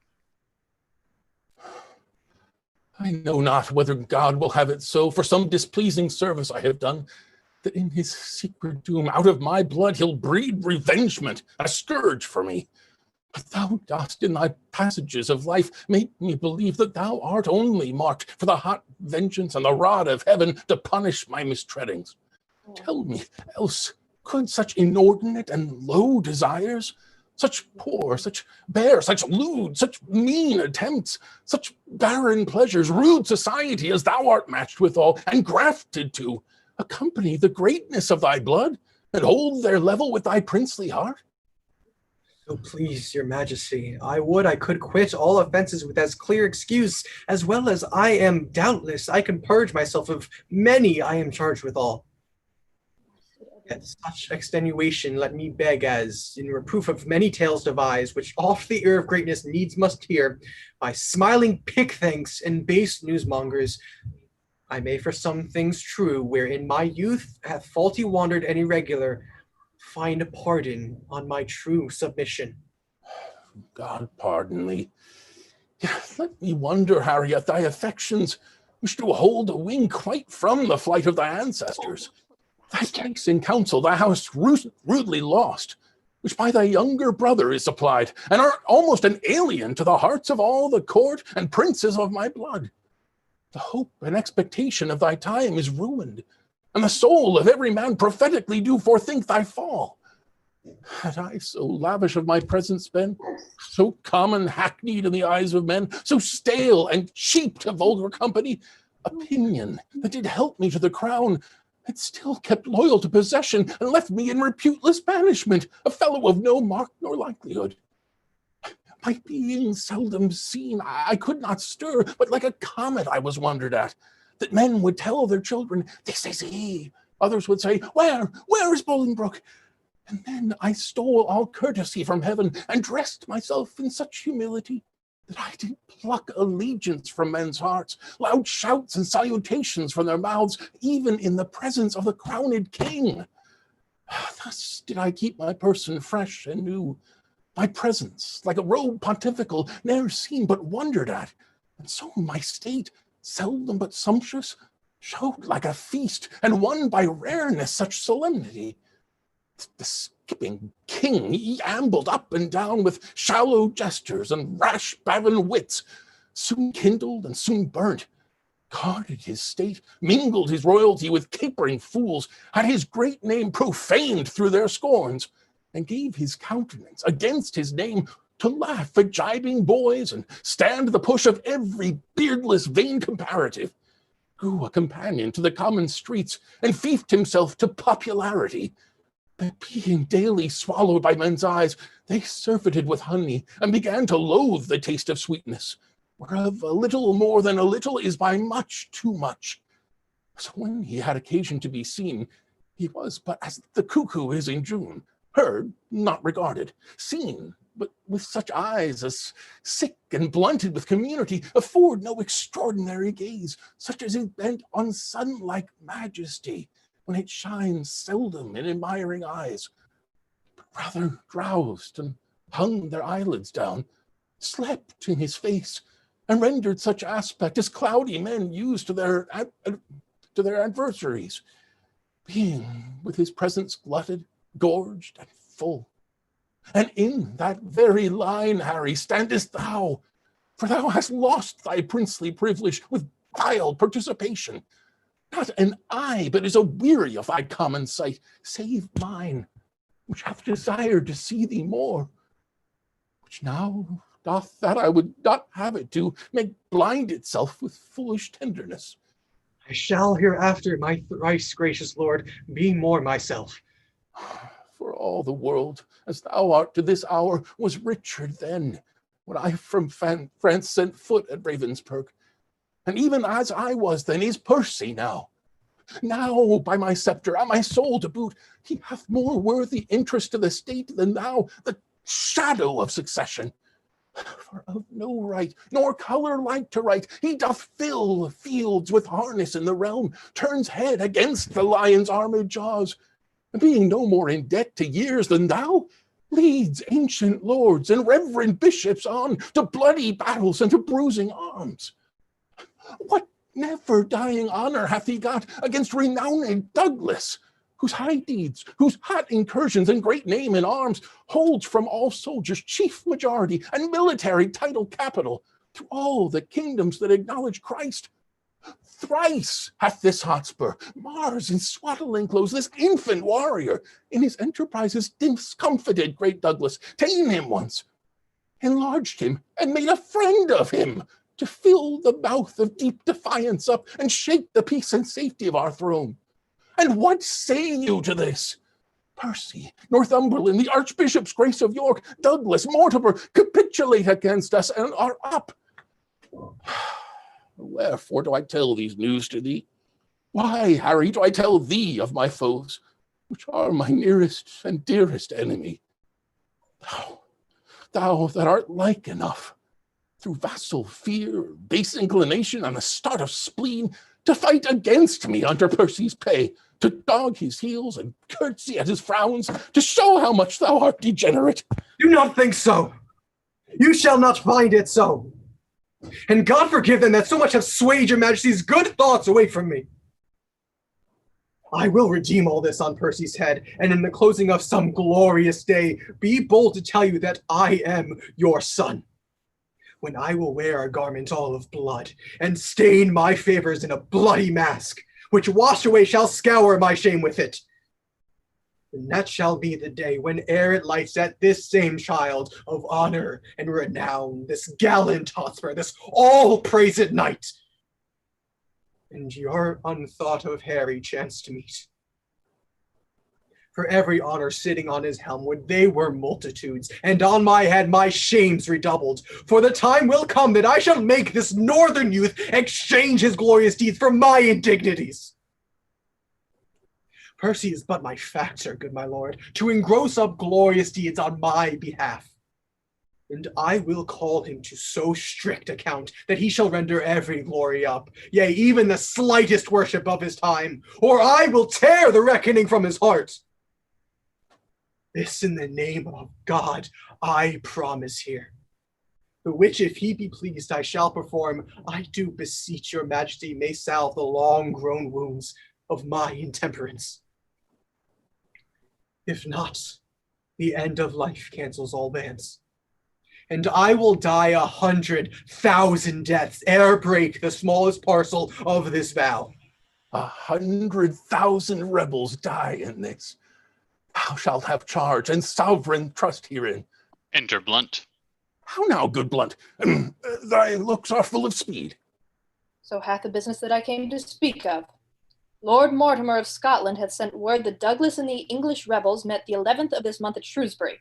A mighty and fearful head they are, if promises be kept on every hand, as ever offered foul play in a state.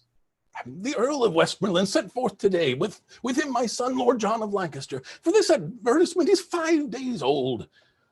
On Wednesday next, Harry, you shall set forward. On Thursday, we ourselves will march. Our meeting is Bridgenorth. And Harry, you shall march through Gloucester. By which account, our business value it some 12 days hence. Our general forces at Bridgenorth shall meet. Our hands are full of business. Let's away. Advantage feeds him fat while men delay. They exit. Act 3, Scene 3. Enter Falstaff and Bardolph. Bardolph, am I not fallen away vilely since this last action? Do I not bite? Do I not dwindle? Why, my skin hangs about me like an old lady's loose gown. I'm withered like an old Applejohn. Well, I'll repent, and that suddenly, while I'm in some liking. I shall be out of heart shortly, and then I shall have no strength to repent. And I have not forgotten what the inside of a church is made of. I'm a peppercorn, a brewer's horse, the inside of a church. Company, villainous company, has been the spoil of me. Sir John, you are so fretful you cannot live long. Why, there it is. Come, sing me a bawdy song.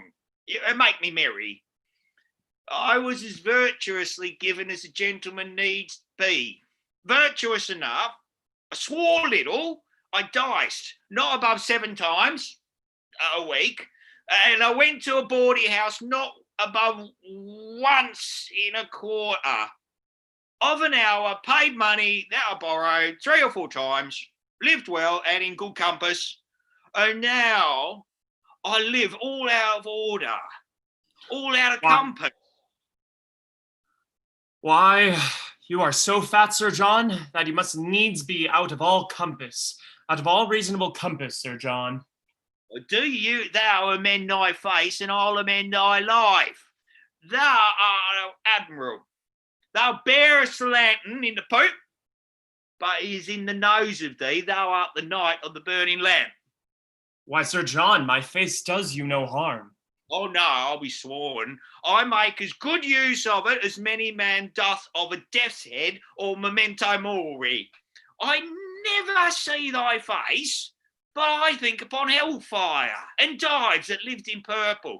For there he is in his robes, burning, burning. If thou wert any way given to virtue, I would swear by thy face. My oath would be by this fire that God's angels, but thou art altogether given over and wert indeed, but for the light of the face, the son of utter darkness. When thou ranst up Gad's Hill in the night to catch my horse, if I did not think thou had been an ignis fatuus, a ball of wild fire, there's no purchase in money. Oh, thou art a perpetual triumph, an everlasting bonfire. Thou hast saved me 1,000 marks in links and torches, walking with thee in the night betwixt tavern and tavern. But the sack that thou hast drunk me would have brought me lights as good cheap at the dearest candlers in Europe. I have maintained that salamander of yours with fire any time this 32 years. You God reward me for it. Sblood, I would my face were in your belly. God mercy, so should I be heartburned. Enter hostess quickly. How now, Dame Partlet, the hen? Have you inquired who picked my pocket? Why, Sir John, what do you think? Do you think I keep thieves in my house? I have searched, I have inquired, so has my husband, man by man, boy by boy, servant by servant. The scythe of a hair was never lost in my house before. Oh, you lie, hostess. Bardoff was shaved and lost many a hair, and I'll be sworn my pocket was picked. Go to. You are a woman. Go. Who, I? No, I defy thee. God's light, I was never called so in mine own house before. Well, go to. I know you well enough. No, Sir John, you do not know me. I know you, Sir John. You owe me money, Sir John, and now you pick a quarrel to beguile me of it. I bought you a dozen shirts to your back. Oh, dull ass. Filthy dull ass. I've given them away to bakers' wives and they make bolters of them. Now, as I am a true woman, Holland of 8 shillings an ell. You owe money here besides, Sir John, for your diet and by drinkings and money lent you, 24 pounds. Well, he had his part of it. Let him pay. He? Alas, he is poor. He hath nothing. Well, how poor? Look upon his face. What call you rich? Let them coin his nose. Let them coin his cheeks. I'll not pay a denier. What? Will you make a yonker of me? Shall I not take my ease in mine in, but I shall have my pocket picked? I have lost a seal ring on my grandfather's worth 40 mark. Oh, Jesu, I have heard the prince tell him, I know not how oft, of that ring was copper. How? Well, the prince is a jack, a snack-up.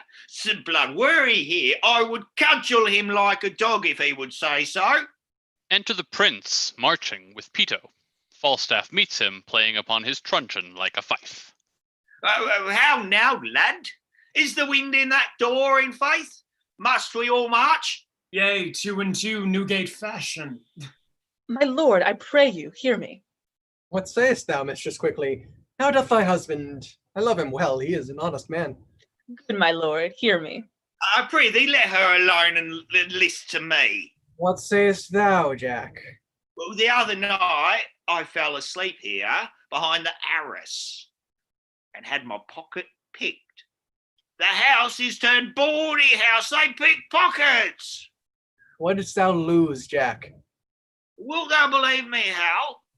3 or 4 bonds of 40 pounds apiece, and a sealing ring on my grandfather's. A trifle, some 8-penny matter. So I told him, my lord, and I said, I heard your grace say so. And my lord, he speaks most vilely of you, like a foul-mouthed man, as he is, and said he would cudgel you. What? He did not. There's neither faith, truth, nor womanhood in me else. Well, there's no more faith in thee than in a stewed prune, nor no more truth in thee than a drawn fox. And for womanhood, oh, Maid Marian may well be the deputy's wife of the ward to thee. Go to, you thing, go. Say, what thing, what thing? What thing? Why, a thing to thank God on. I am no thing to thank God on, I would thou know it. I am an honest man's wife, and, setting thy knighthood aside, thou art a knave to call me so. And setting thy womanhood aside, thou art a beast to say otherwise. Say, what beast, thou knave? What beast? Why, an otter. An otter, Sir John, why an otter? Well, she's neither fish nor flesh, a man knows not where to have her. Thou art an unjust man in saying so. Thou or any man knows where to have me, thou knave. Thou sayst true, hostess, and he slanders thee most grossly. So he doth you, my lord, and said this other day you owed him 1,000 pounds. Sirrah, do I owe you 1,000 pounds? 1,000 pounds, Hal? 1,000,000. Thy love is worth the million. Thou owest me love. Nay, my lord, he called you Jack and said he would cudgel you. Did I, Bardolph? Indeed, Sir John, you said so. Yea, if he said my ring was copper. I say 'tis copper. Darest thou be as good as thy word now? Why, how thou knowest, as thou art but man, I dare. But as thou art prince, well, I fear thee as I fear the roaring of the lion's whelp. And why not as the lion? Well, the king himself is to be feared as the lion. Dost thou think I'll fear thee as I fear thy father? Nay, and I do. I pray God my gird'll break. No, if it should, how would thy guts fall about thy knees? But, sirrah, there's no room for faith, truth, nor honesty in this bosom of thine. It is all filled up with guts and midriff. Charge an honest woman with picking thy pockets. Why, thou whoreson, impudent, embossed rascal, if there were anything in thy pocket but tavern reckonings, memorandums of bawdy houses, and one poor pennyworth of sugar candy to make thee long-winded, if thy pocket were enriched with any other injuries but these, I am a villain. And yet you will stand to it. You will not pocket up wrong. Art thou not ashamed? Dost thou hear, Hal? Thou knowest, in the state of innocency, Adam fell. And what should poor Jack Falstaff do in the days of villainy? Thou sayest I have more flesh than another man, and therefore more frailty. You confess then that you picked my pocket. It appears so by the story. Well, hostess, I forgive thee. Go make ready breakfast, love thy husband, and look to the servants, cherish thy guests. Thou shalt find me tractable to any honest reason. Thou seest I'm pacified still. Now, prithee, yeah, be gone. The hostess exits. Now, Hal, to the news at court. For the robbery, lad, how is that answered?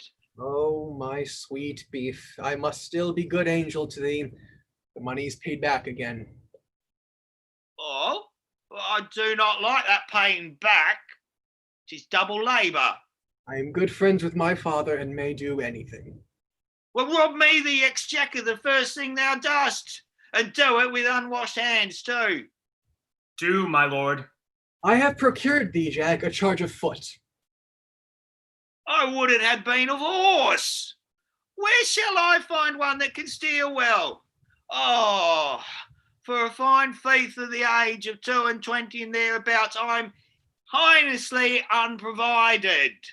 Well, God be thanked for these rebels. They offered none but the virtuous. I laud them, I praise them. Bardolph. My lord. Go bear this letter to Lord John of Lancaster, to my brother John. This to my lord of Westmoreland. Exits. Go, Peto, to horse. To horse, for thou and I have 30 miles to ride yet ere dinner time. Peto exits. Jack, meet me tomorrow in the temple hall at 2 o'clock in the afternoon. There shalt thou know thy charge, and there receive money and order for their furniture. The land is burning. Percy stands on high, and either we or they must lower lie. The prince exits. Oh, rare words. Brave world. Hostess, my breakfast, come. Oh, I wish this tavern were me drum. Falstaff exits. End of Act 3. Act 4, Scene 1. Enter Hotspur, Worcester, and Douglas. Well said, my noble Scot. If speaking truth in this fine age were not thought flattery, such attribution should the Douglas have, as not a soldier of the season's stamp should go so general current through the world. By God, I cannot flatter. I do defy the tongues of soothers. But a braver place in my heart's love hath no man than yourself. Nay, task me to my word. Approve me, lord. Thou art the king of honour. No man so potent breathes upon the ground, but I will beard him. Do so, and 'tis well. Enter a messenger with letters. What letters hast thou there? I can but thank you. These letters come from your father. Letters from him? Why comes he not himself? He cannot come, my lord. He is grievous sick. Zoons. How has he the leisure to be sick in such a justling time? Who leads his power? Under whose government come they along? His letter bears his mind, not I, my lord. I prithee, tell me, doth he keep his bed? He did, my lord. 4 days ere I set forth, and at the time of my departure thence he was much feared by his physicians. I would the state of time had first been whole ere he by sickness had been visited. His health was never better worth than now. Sick now? Droop now?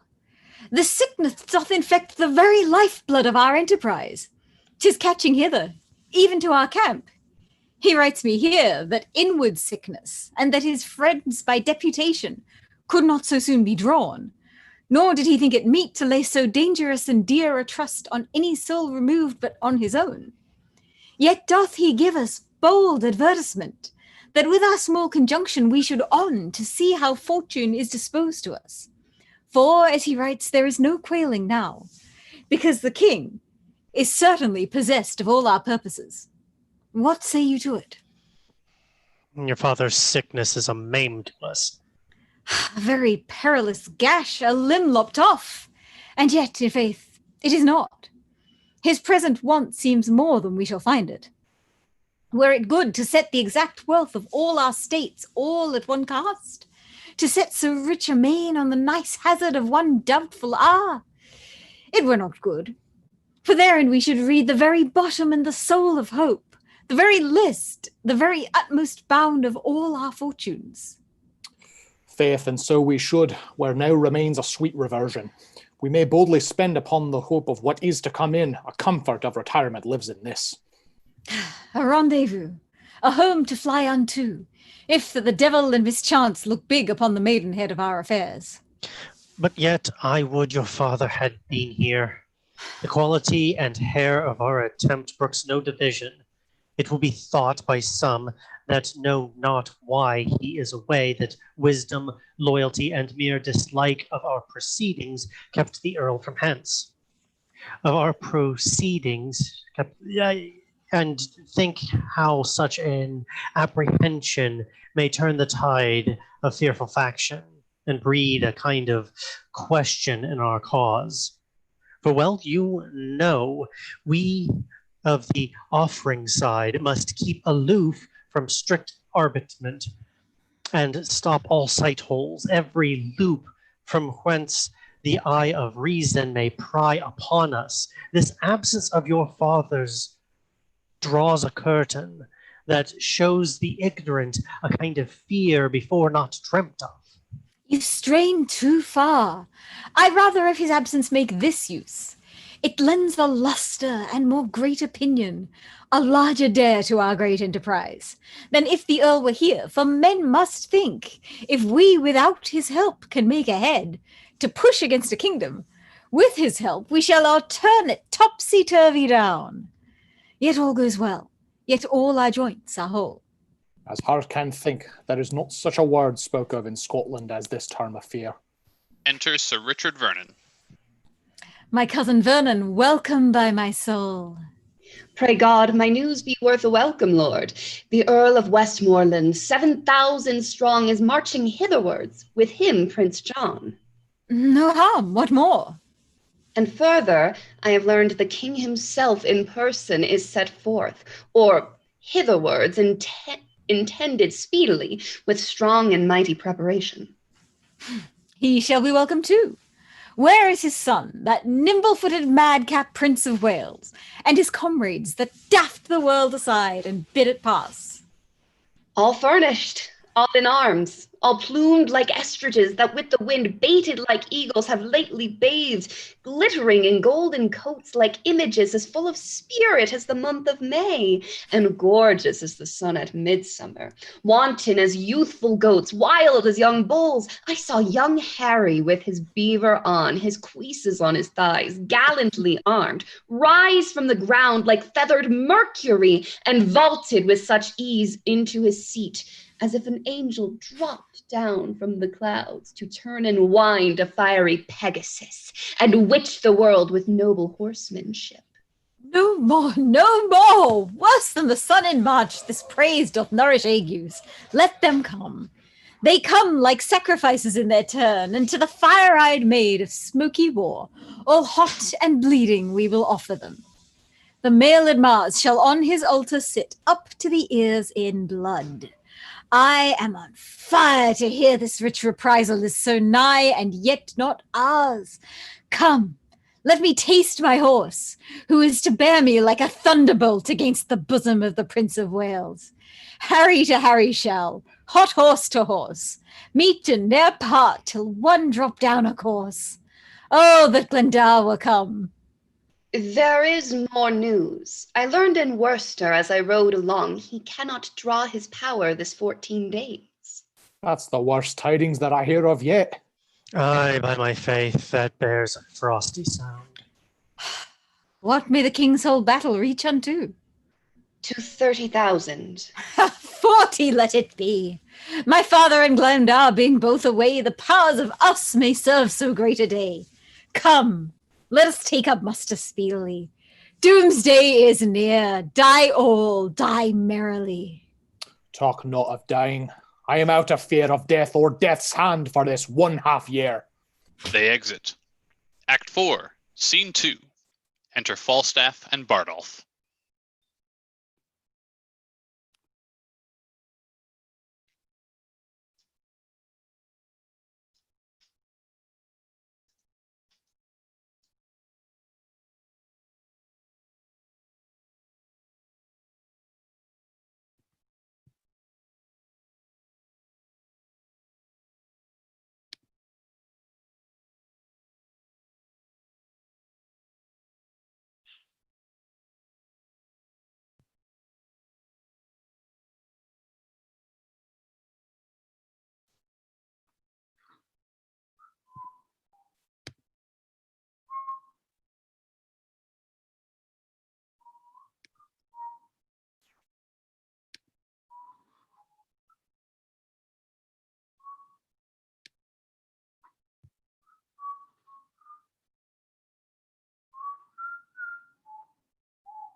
Bardolph, get thee before to Coventry. Fill me a bottle of sack, our soldiers shall march through. We'll to Sutton, Cold Hill tonight. Will you give me money, Captain? Well, lay out. This bottle makes me an angel. And if it do, take it for labour. And if it make 20, take 'em all. I'll answer the coinage. Be my lieutenant, Peter. Meet me at Town's End. I will, Captain. Farewell. He exits. If I be not ashamed of my soldiers, I am a sore scornet. I've misused the king's press, damnedly. I've got an exchange of 150 soldiers, 300 and odd pounds. I press me none but good householders, yeomen, sons. Inquire me out contracted bachelors, such as have been asked twice on the bands. Such a commodity of warm slaves as had leaf ear the devil as a drum. Such as fear the report of a cavalier worse than a struck fowl or hurt wild duck. Oppressed me none, but such toasts and butter with hearts in their bellies no bigger than pins' heads, and they are brought out of their services.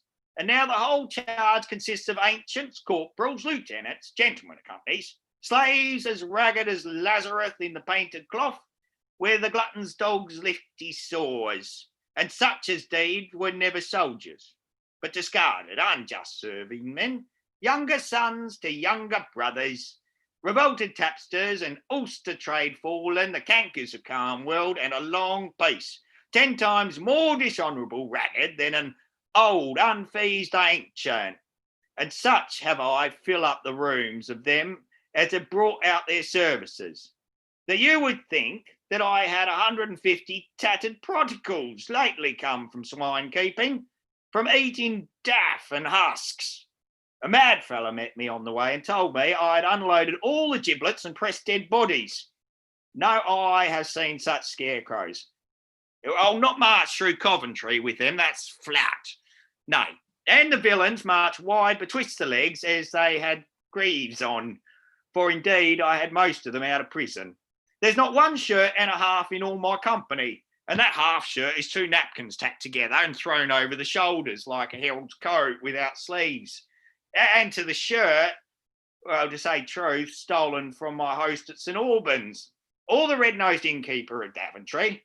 But that's all one, they'll find linen enough on every hedge. Enter the Prince of Wales and the Lord of Westmoreland. How now, Blown Jack? How now, Quilt? Well, how now, mad wag? What the devil dost thou in Warwickshire, my good Lord of Westmoreland? I cry you mercy, I thought your honour hath already been at Shrewsbury. Faith, Sir John, 'tis more than time that I were there, and you too, but my powers are there already. The king, I can tell you, looks for us all. We must away all night. Well, Tut, never fear me, I am as vigilant as a cat to steal cream. I think to steal cream indeed, for thy theft hath already made thee butter. But tell me, Jack, whose fellows are these that come after? Well, they're mine, hell, mine. I did never see such pitiful rascals. Oh, tut. They're good enough to toss.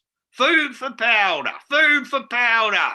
They'll fill a pit as well as better. Tush, man, mortal men. Aye, but Sir John, methinks they're exceeding poor and bare, too beggarly. For faith, for their poverty, I know not where they had that. And for their barrenness, well, I'm sure they never learned that of me. No, I'll be sworn unless you call 3 fingers in the ribs bare.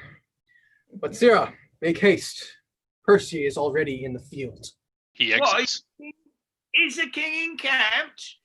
He is, Sir John. I fear we shall stay too long. He exits. Well, to the latter end of a fray and the beginning of a feast. Fits a dull fighter and a keen guest. He exits. Act 4, Scene 3.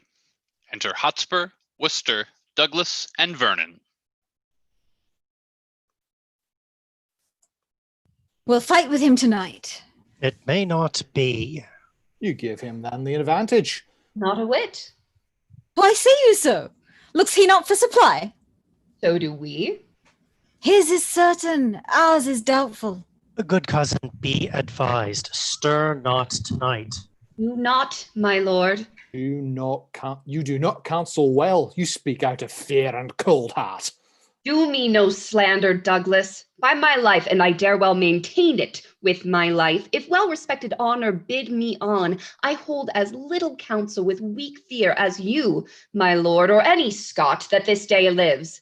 Let it be seen tomorrow in the battle which of us fears. Yea, or tonight. Content. Tonight, say I.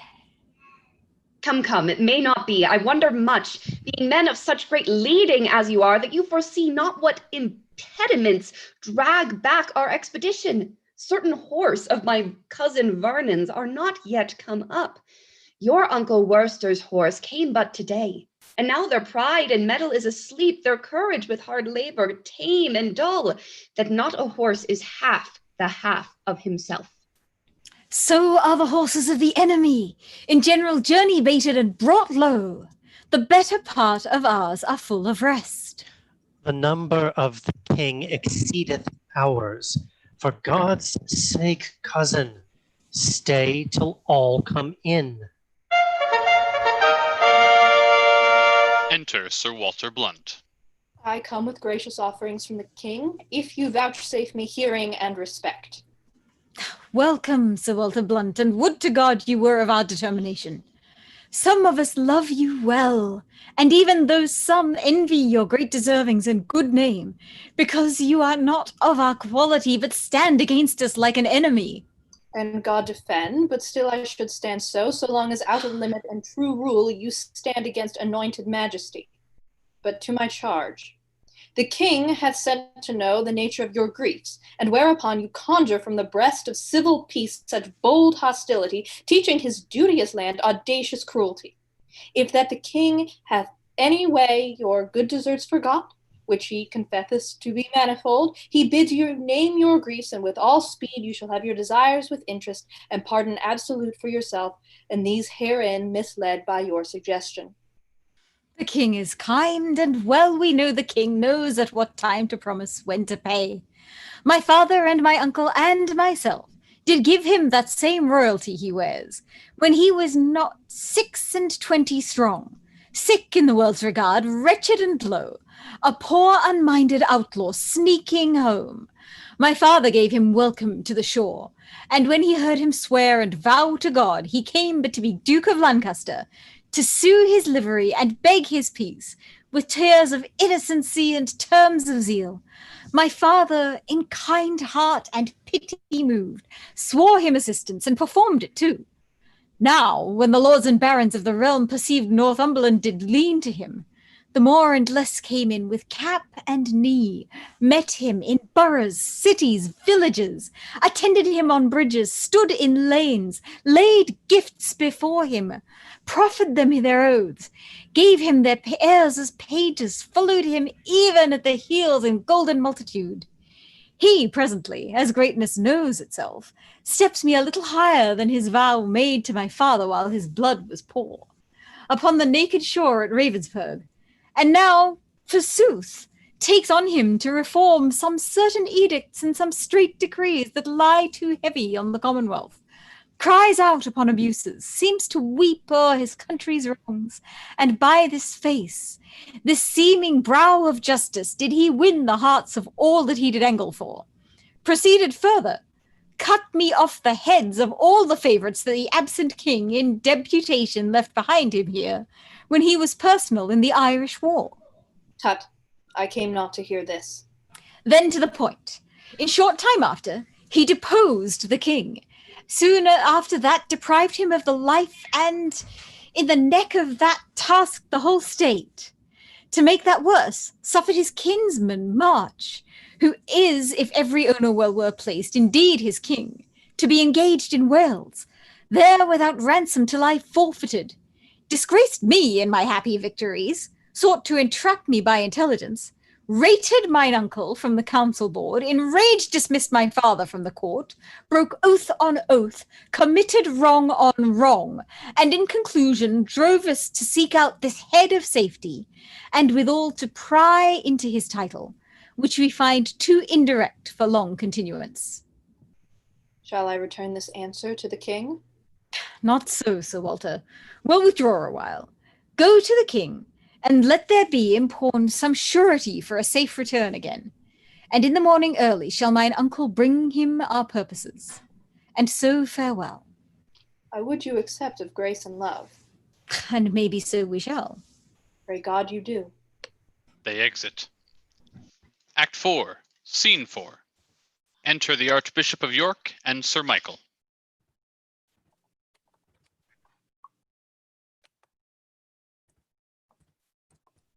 Hi, good Sir Michael. Bear this sealed brief with winged haste to the Lord Marshal, to my cousins, and all directed.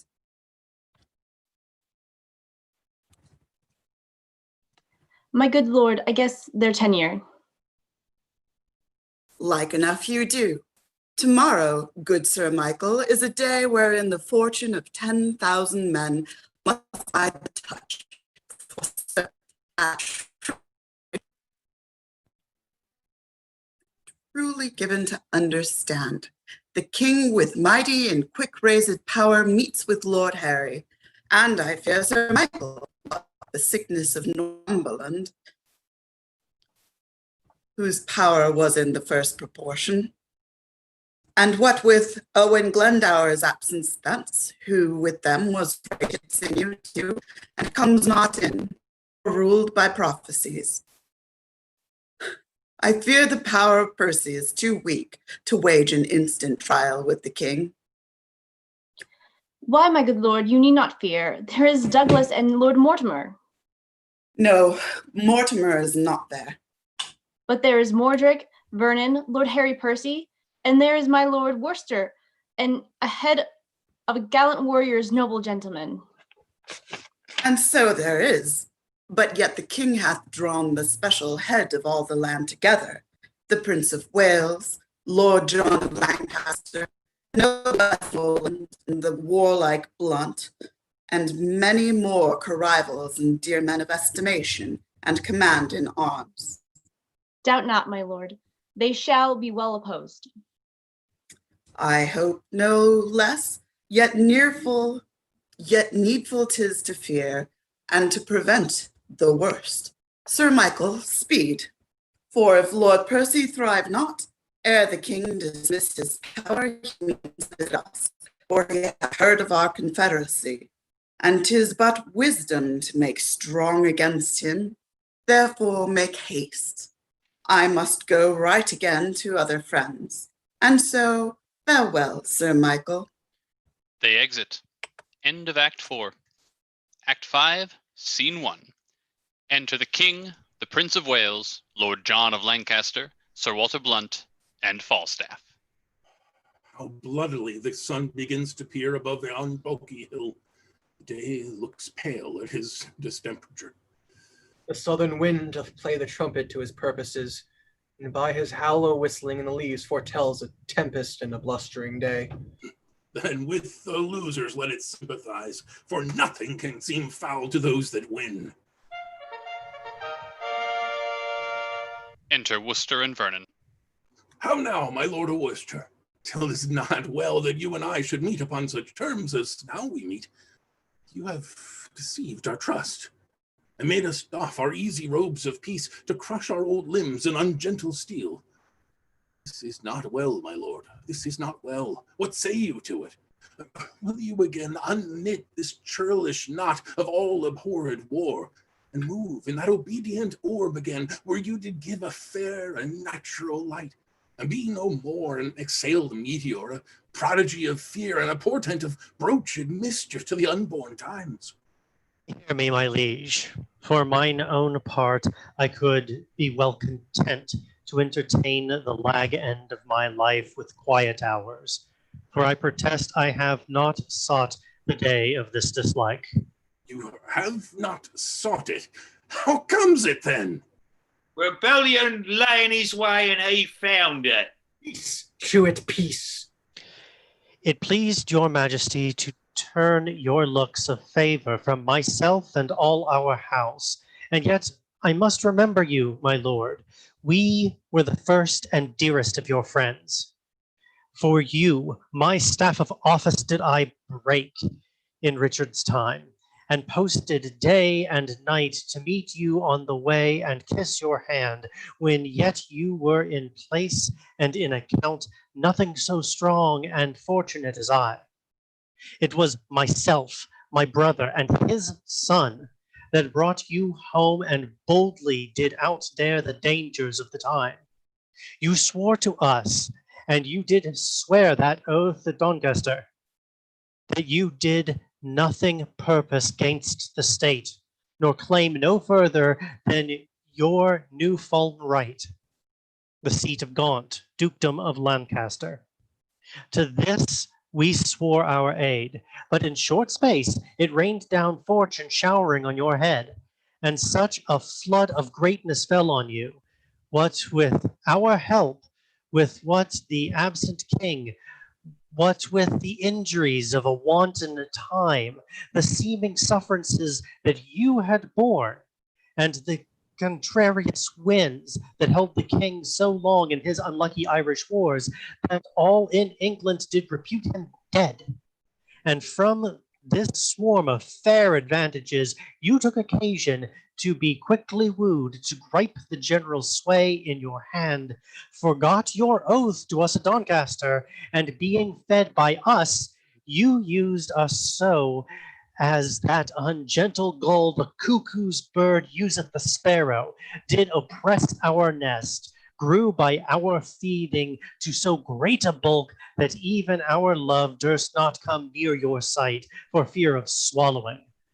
But with nimble wing we were enforced for safety's sake to fly out of your sight and rise this present head, whereby we stand opposed by such means as you yourself have forged against yourself by unkind usage, dangerous countenance, and violation of all faith and troth sworn to us in your younger enterprise. These things indeed you have articulate, proclaimed at market crosses, read in churches, to face the garment of rebellion with some fine color that may please the eye of fickle changelings and poor discontents, which gape and rub the elbow at the news of hurly-burly innovation. And never yet did insurrection want such watercolors to impaint his cause, nor moody beggars starving for a time of pell-mell havoc and confusion. In both your armies, there's many a soul shall pay full dearly for this encounter if once they join in trial. Tell your nephew, the Prince of Wales, doth join with all the world in praise of Harry Percy. By my hopes, this present enterprise set off his head. I do not think a braver gentleman, more active, valiant, or more valiant young, more daring, or more bold is now alive to grace his latter age with noble deeds. For my part, I may speak it to my shame, I have a truant been to chivalry, and so I hear he doth account me too. Yet this before my father's majesty, I am content that he shall take the odds of his great name and estimation, and will, to save the blood on either side, try fortune with him in a single fight. And Prince of Wales, so dare we venture thee, albeit considerations infinite do make against it. No, good Worcester, no. We love our people well, even those we love that are misled upon your cousin's part. And will they take the offer of our grace, both he and they and you, yea, every man shall be my friend again, and I'll be his. So tell your cousin, and bring me word what he will do. But if he will not yield, rebuke and dread correction wait on us, and they shall do their office. So begone, we will not now be troubled with reply. We offer fair, take it advisedly. Worcester exits with Vernon. It will not be accepted on my life.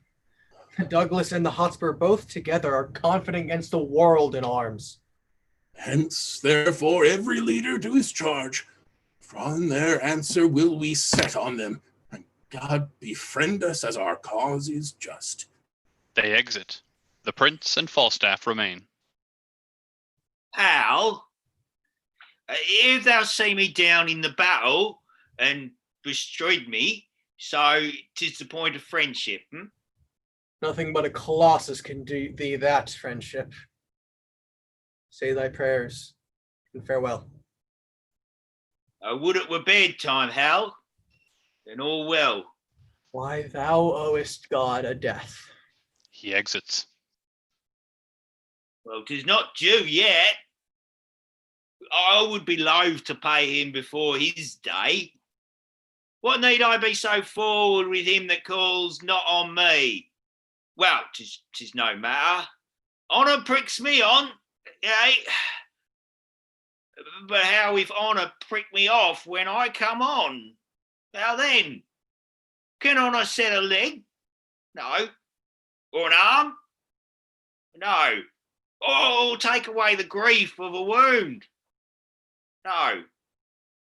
Honour have no skill in surgery then? No. What is honour? It's a word. What is in that word Honour. What is that honour?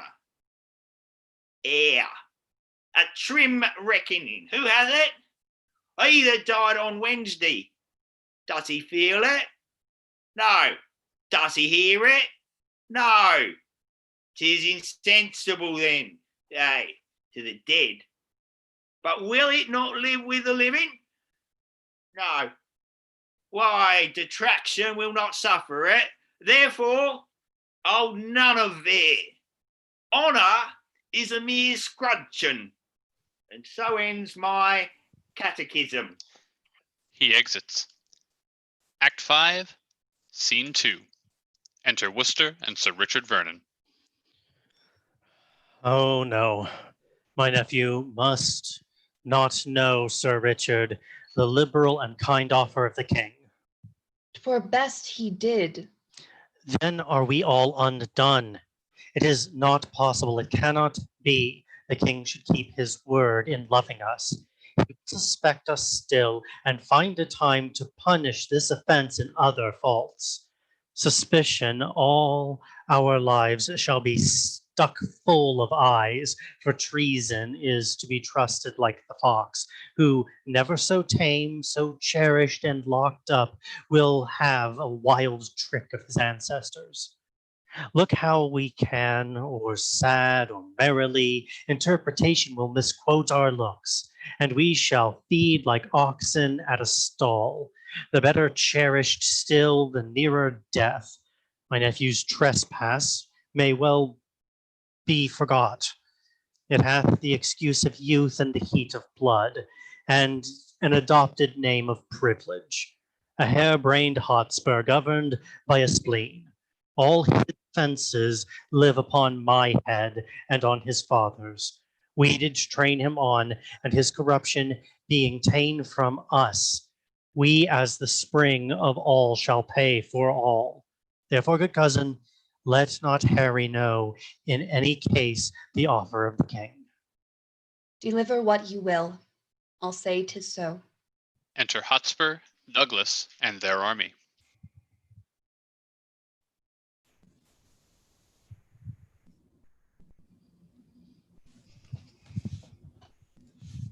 Here comes your cousin. My uncle is returned. Deliver up, my lord of Westmoreland. Uncle, what news? The king will bid you battle presently. Defy him by the Lord of Westmoreland. Lord Douglas, go you and tell him so. Marry, and shall, and very willingly. Douglas exits. There is no seeming mercy in the king. Did you beg any? God forbid. I told him gently of our grievances, of his oath breaking, which he mended thus by now forswearing that he is forsworn. He calls us rebels, traitors, and will scourge with haughty arms this hateful name in us. Enter Douglas. Arms, gentlemen, to arms! For I have thrown a brave defiance in King Henry's teeth, and Westmoreland, that was engaged, did bear it, which cannot choose but bring him quickly on. The Prince of Wales stepped forth before the king, and nephew challenged you to single fight.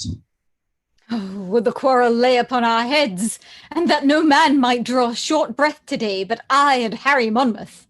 Tell me, how showed his tasking? Seemed it in contempt? No, by my soul, I never in my life did hear a challenge urged more modestly, unless a brother should a brother dare to gentle exercise in proof of arms.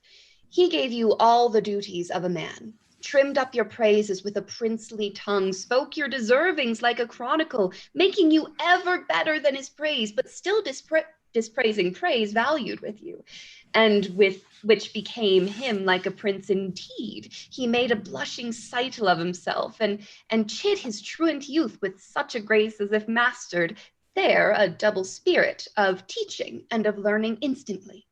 There did he pause. But let me tell the world, if he outlived the envy of this day, England did never owe so sweet a hope, so much misconstrued in his wantonness. Cousin, I think thou art enamoured on his follies. Never did I hear of any prince so wild a liberty. But be he as he will, Yet once ere night I will embrace him with a soldier's arm, that he shall shrink under my courtesy. Arm, arm with speed. And fellows, soldiers, friends, better consider what you have to do, that I, that have not well the gift of tongue, can lift your blood up with persuasion. Enter a messenger.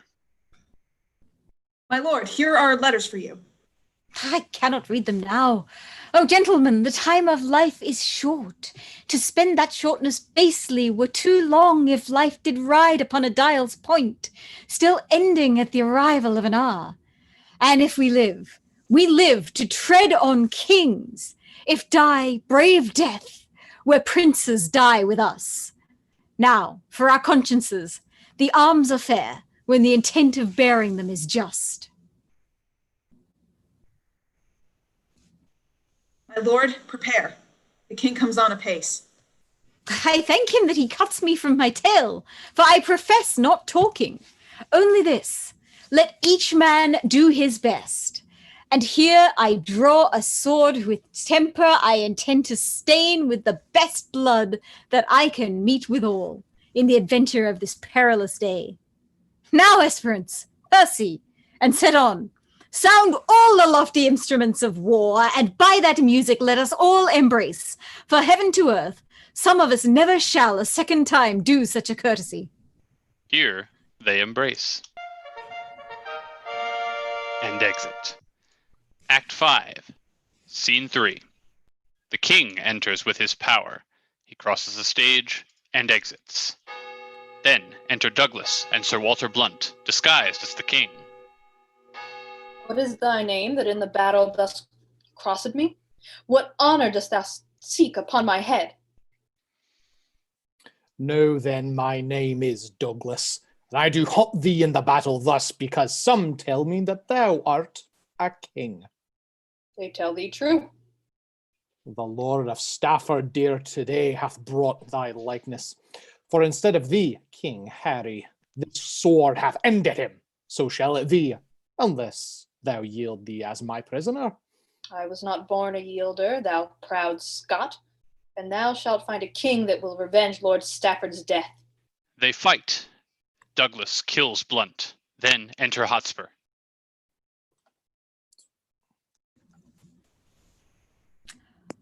Oh, Douglas, hadst thou fought at Holmdon thus, I never have triumphed upon a Scot. All's done, all's won. Here all breathless lies the king.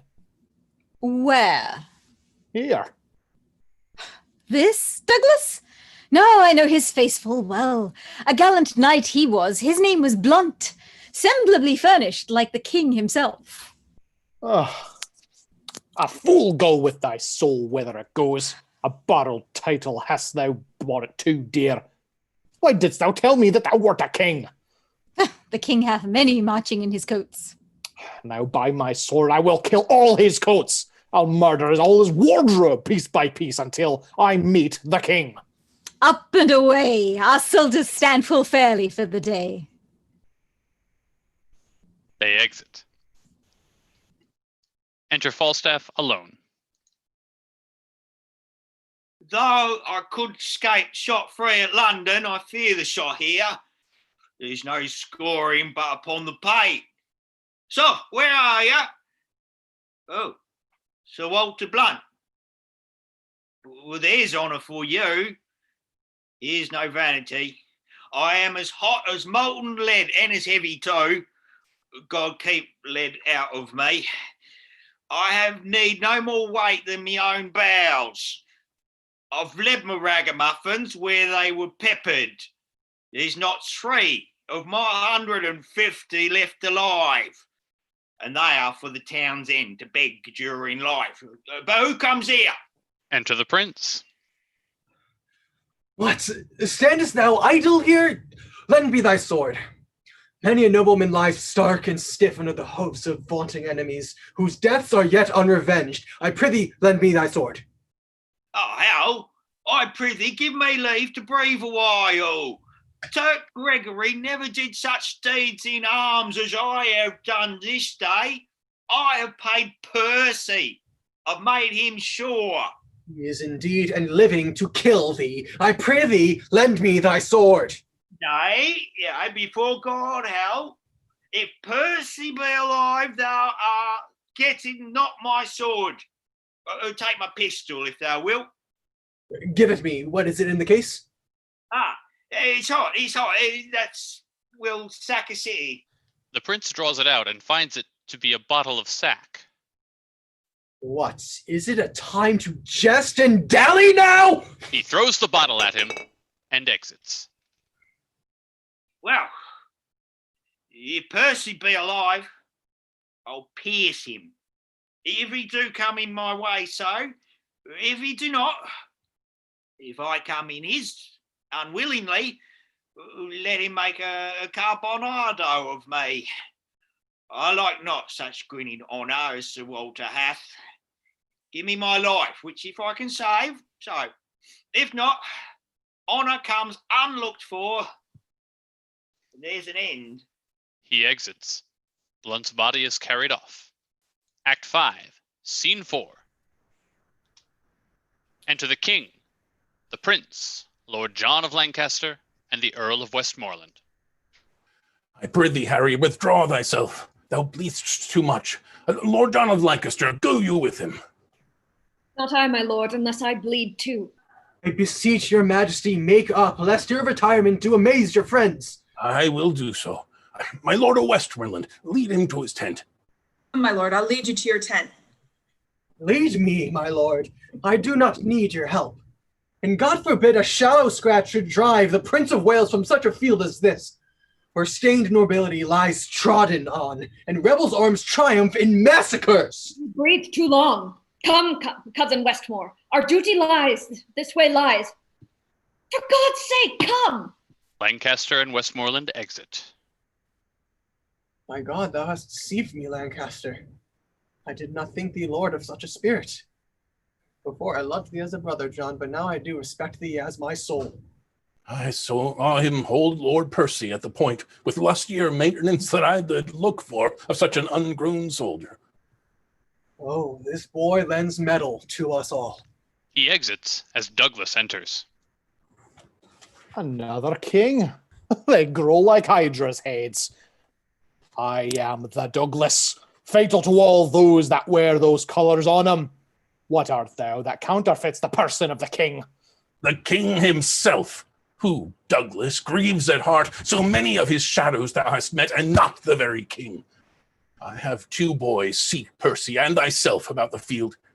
But seeing thou fall'st on me so luckily, I will essay thee, and defend thyself.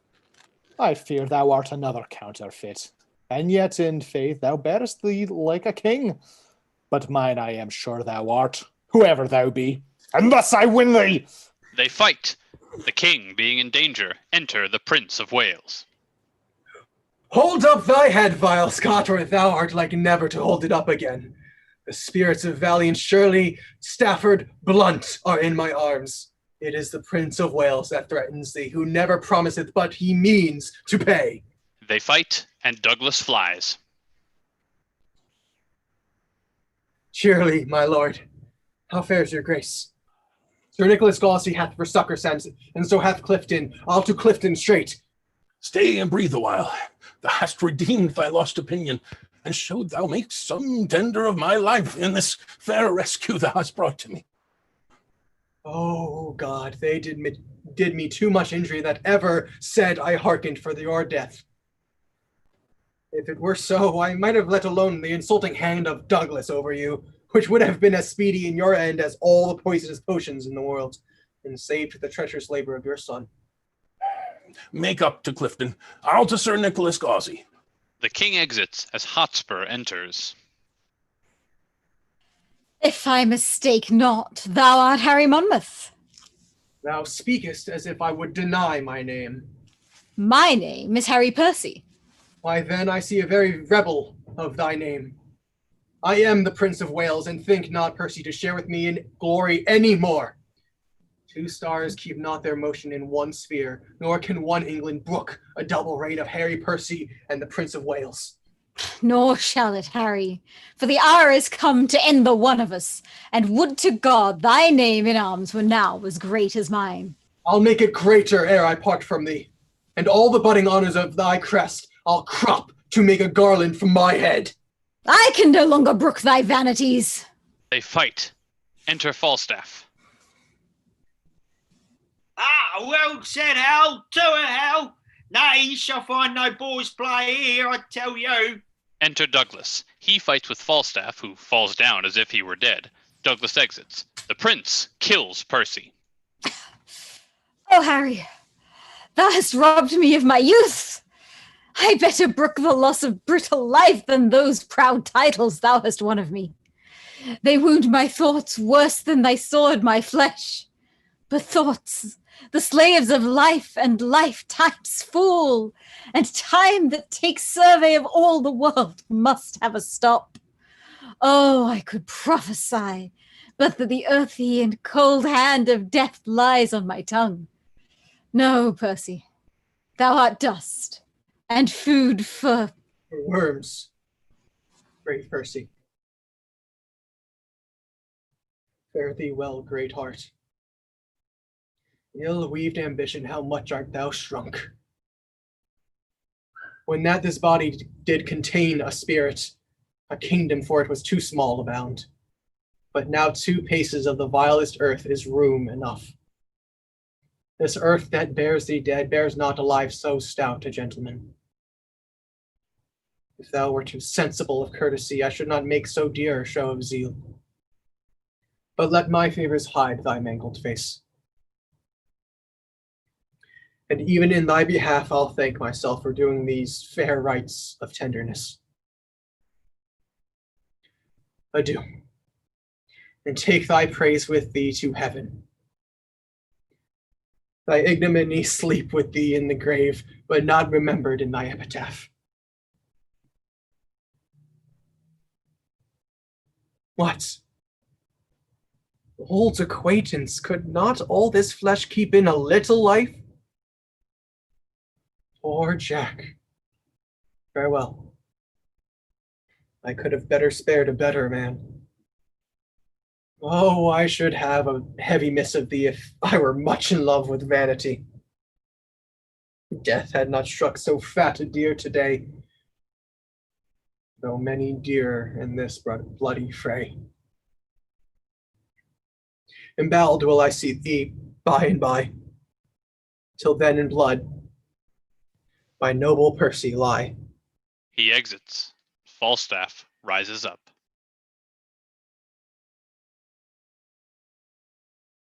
Bowed?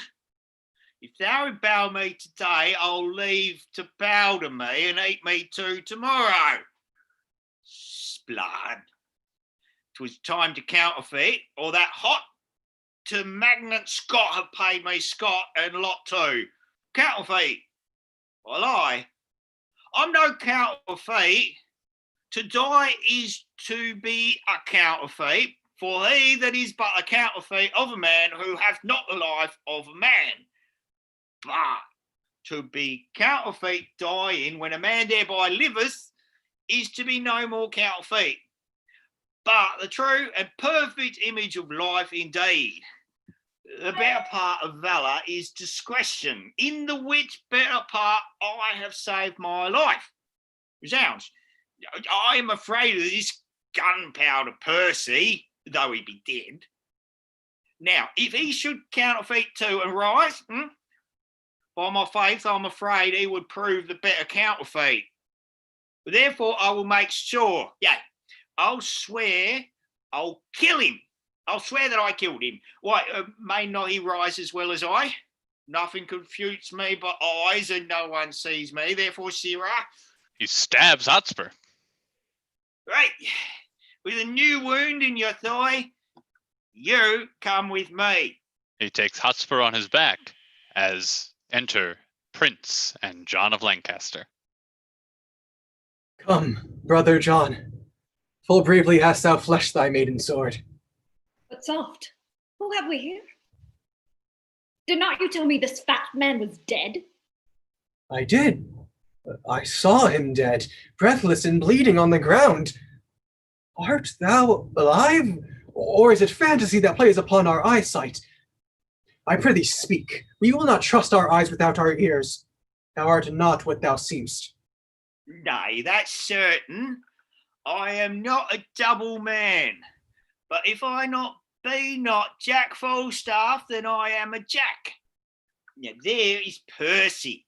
If your father will do me any honour, so, if not, let him kill the next Percy himself. I look to be either Earl or Duke, I can assure you. Like Percy, I killed myself and saw thee dead.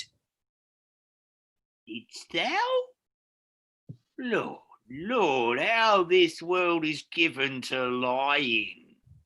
Well, I grant you, right, I was down and out of breath, but so was he. But we rose both together at an instant, and we fought an hour long by the Shrewsbury clock, if I may be believed so. If not, let them that should reward valour bear the sin upon their own heads. I'll take it upon my death. So I gave him this wound in the thigh. If the man were alive, would deny it, zounds, I would make him eat a piece of my sword. This is the strangest tale that ever I heard. This is the strangest fellow, Brother John. Come, bring your luggage nobly on your back. For my part, if a lie may do thee grace, I'll gild it with the happiest terms I have.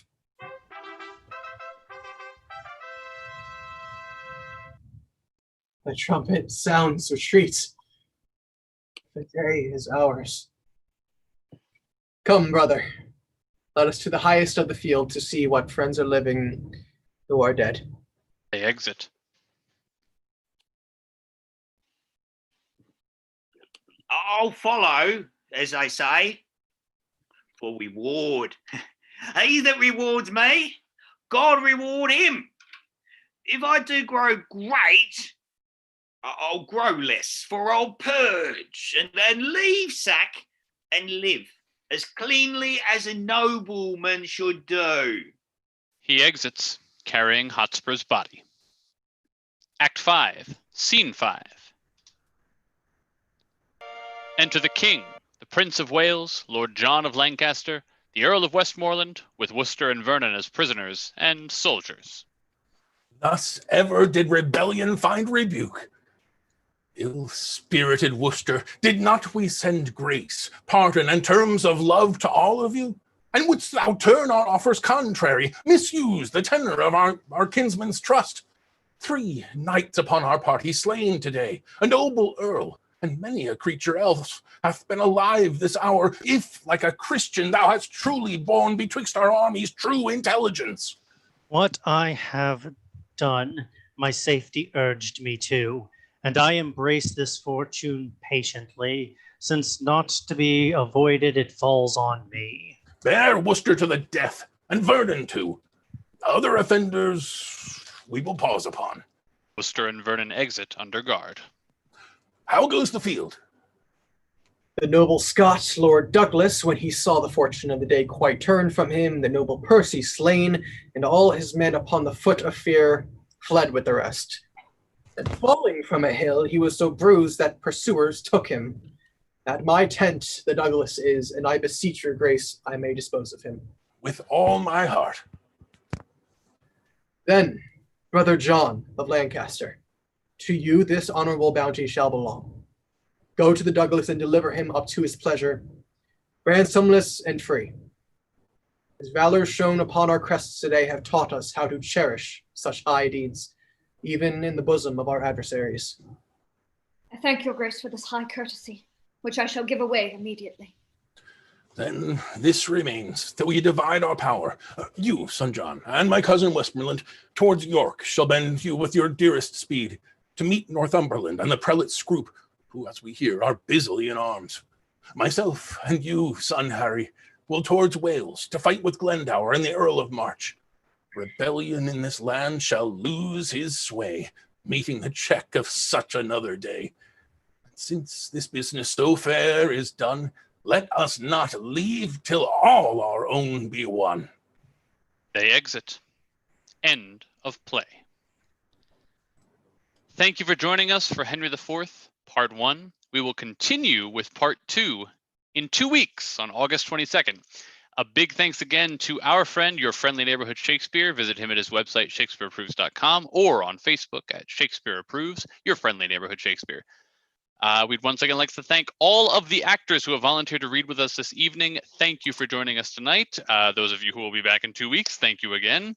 If you would like more information on us, including how to be one of these actors surrounding my face right now, you can go to our Facebook page, Zenith Players, and send us a message, or send us an email at casting@zenithplayers.com, and I will get back to you as soon as possible.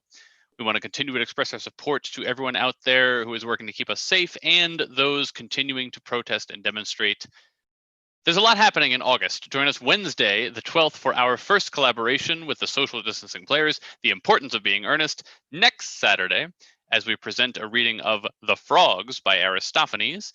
Monday, August 17th, we'll begin a serial reading of Mary Shelley's Frankenstein. And Saturday, August 22nd, we continue this story with Henry IV, Part 2.